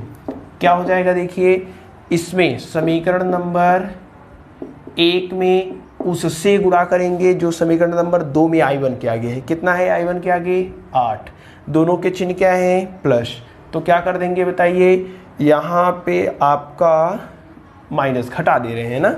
उसके बाद यहाँ पे देखिए 15I2 है, सॉरी अब समीकरण नंबर 2 में किससे गुणा करेंगे? विलोपन विधि आपको लगाना तो आता होगा। समीकरण नंबर 2 में उससे गुणा करेंगे जो समीकरण नंबर 1 में I1 के आगे कितना है 5।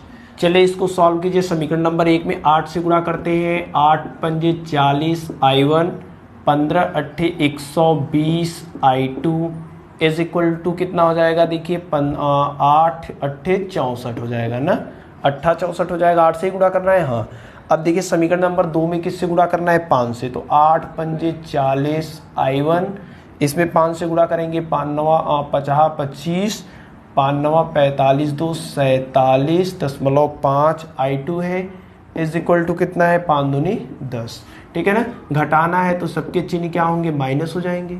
ये इससे क्या होगा? कैंसिल होगा। इन दोनों को जोड़ेंगे तो 120 47, 47 में 20 जोड़ देंगे कितना आ जाएगा आपका? 67.5 यानी 167.5 I2। चिन्ह क्या लगेगा? माइनस माइनस है तो माइनस लग जाएगा।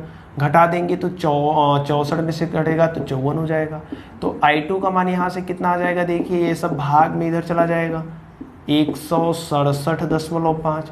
ये इसका इसमें भाग देकर के आप चेक कीजिएगा। जो I2 का मान आ रहा है, I2 का जो मान आ रहा है वो -0.3224 आ रहा है। ठीक है ना। कितना आ रहा है आप भाग देकर के चेक कीजिएगा। -3224 एम्पियर आएगा। ये हमें क्या मिला? I2 का मान मिल गया। अब I2 के मान को क्या करेंगे? उठा करके समीकरण नंबर 1 में रखेंगे। तो चलिए I2 का मान समीकरण 1 में रखने पर, I2 का मान समीकरण 1 में रखने पर I2 का मान उठा करके समीकरण 1 में रख देते हैं। देखते हैं क्या आएगा।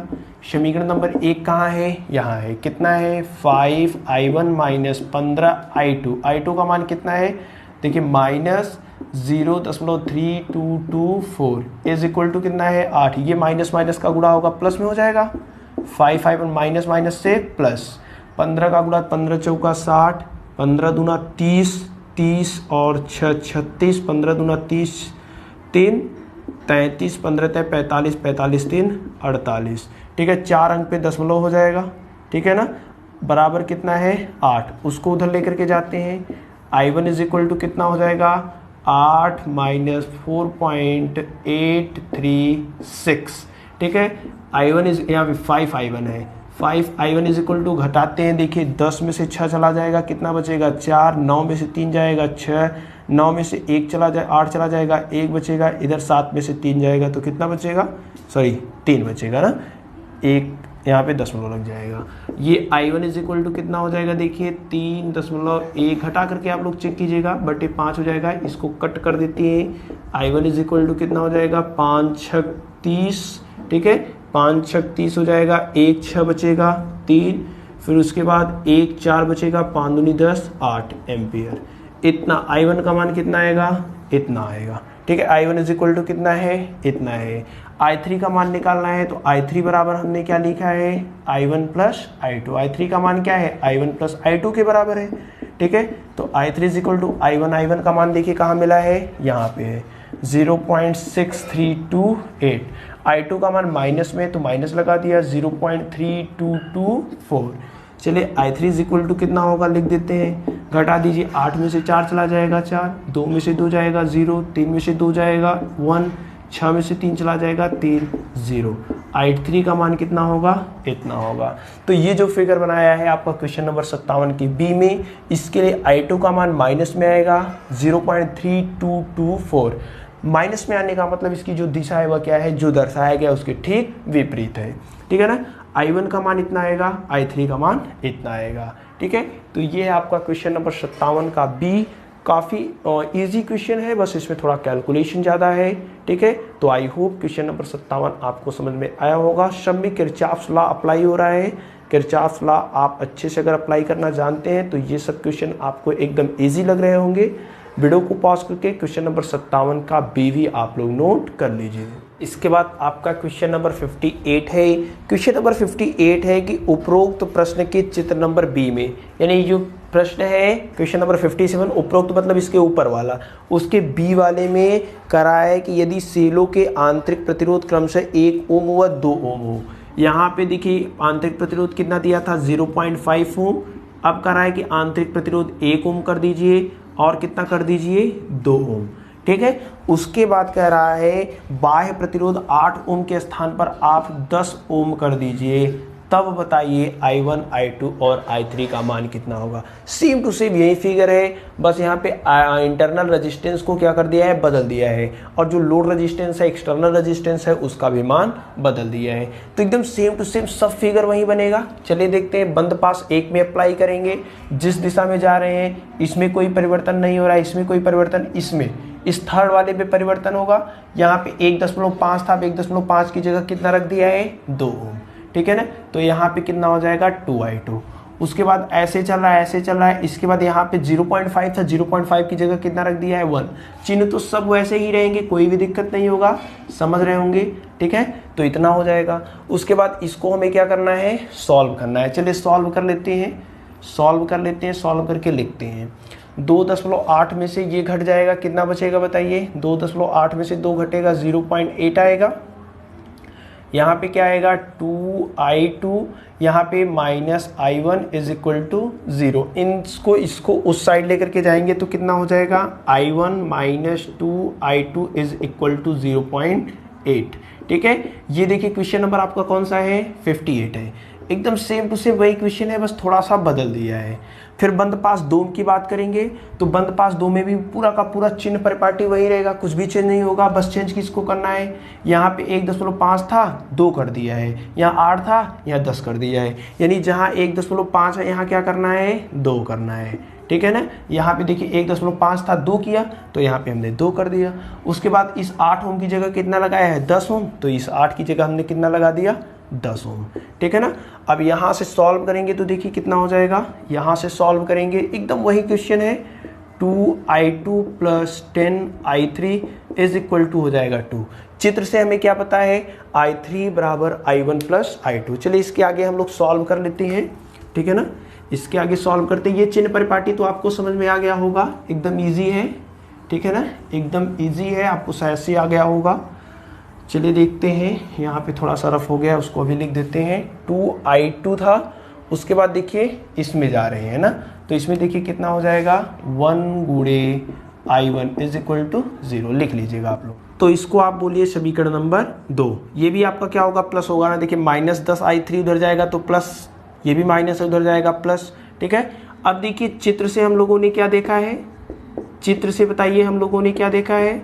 चित्र से हमने देखा है कि जो I3 का मान है वह I1 प्लस I2 के योग के बराबर है।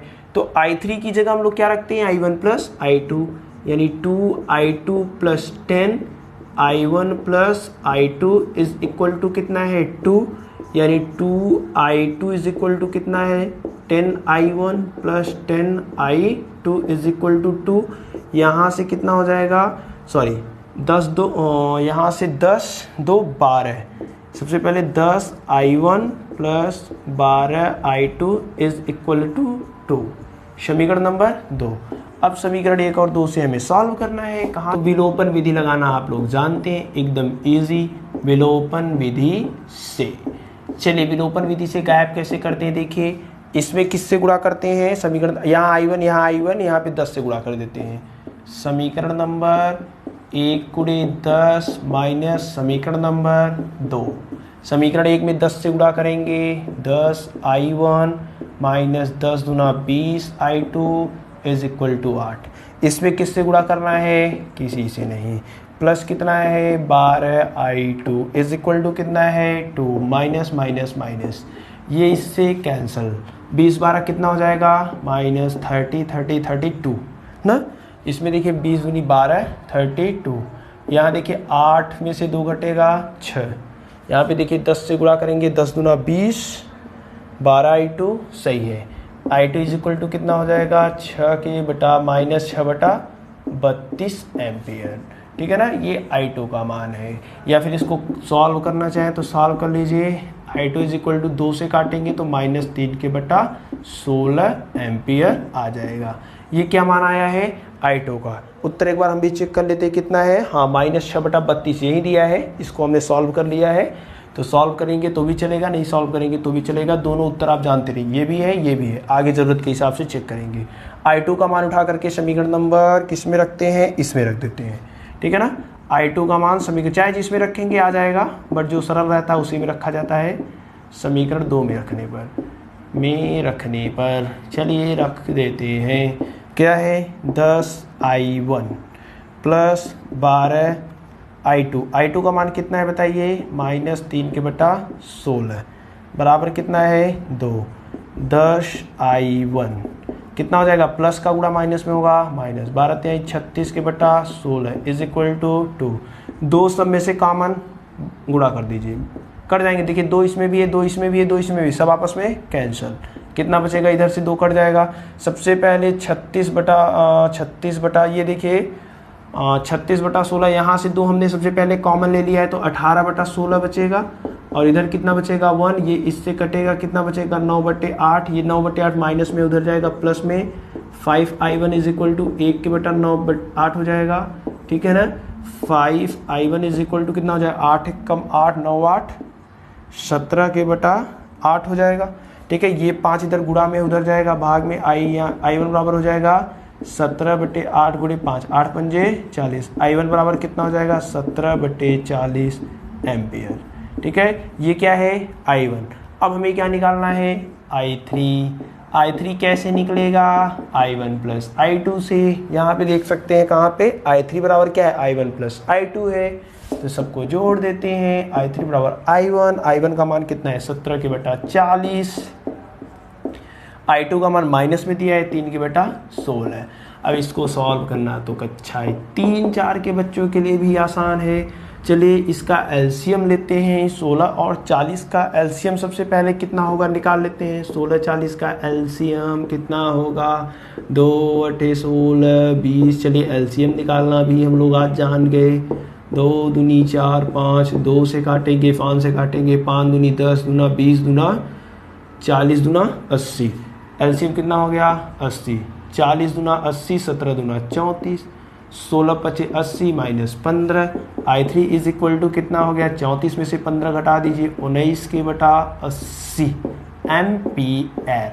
I3 का मान कितना है 19/80 एम्पियर आया है। चलिए देख लेते हैं, हाँ आया है। एकदम इजी क्वेश्चन है, बस आपको थोड़ा सा समझना है कि कैसे सॉल्व करना है। कक्षा 10 का विलोपन विधि आना चाहिए, प्रतिस्थापन विधि आना चाहिए, कोई भी आप एक ले सकते हैं। कोई एक आपको अगर आएगा तो इन सब क्वेश्चन को एकदम आसानी से आप लोग हलवा तरीके से सॉल्व कर सकते हैं, ठीक है ना। तो विलोपन विधि या प्रतिस्थापन विधि या आपका जो वज्र गुणन विधि है वो आप क्लास आपका जो 10th है उसमें जा कर के पढ़िएगा। अगर आपको वीडियो चाहिए तो आप बोलिएगा, हम आपको उस पर बना करके दे देंगे, ठीक है ना। तो ये है क्वेश्चन नंबर 58। वीडियो काफ़ी बड़ी हो चुकी है, हमें अपलोड करने में काफ़ी दिक्कत होगी, फिर भी हम ट्राई करेंगे।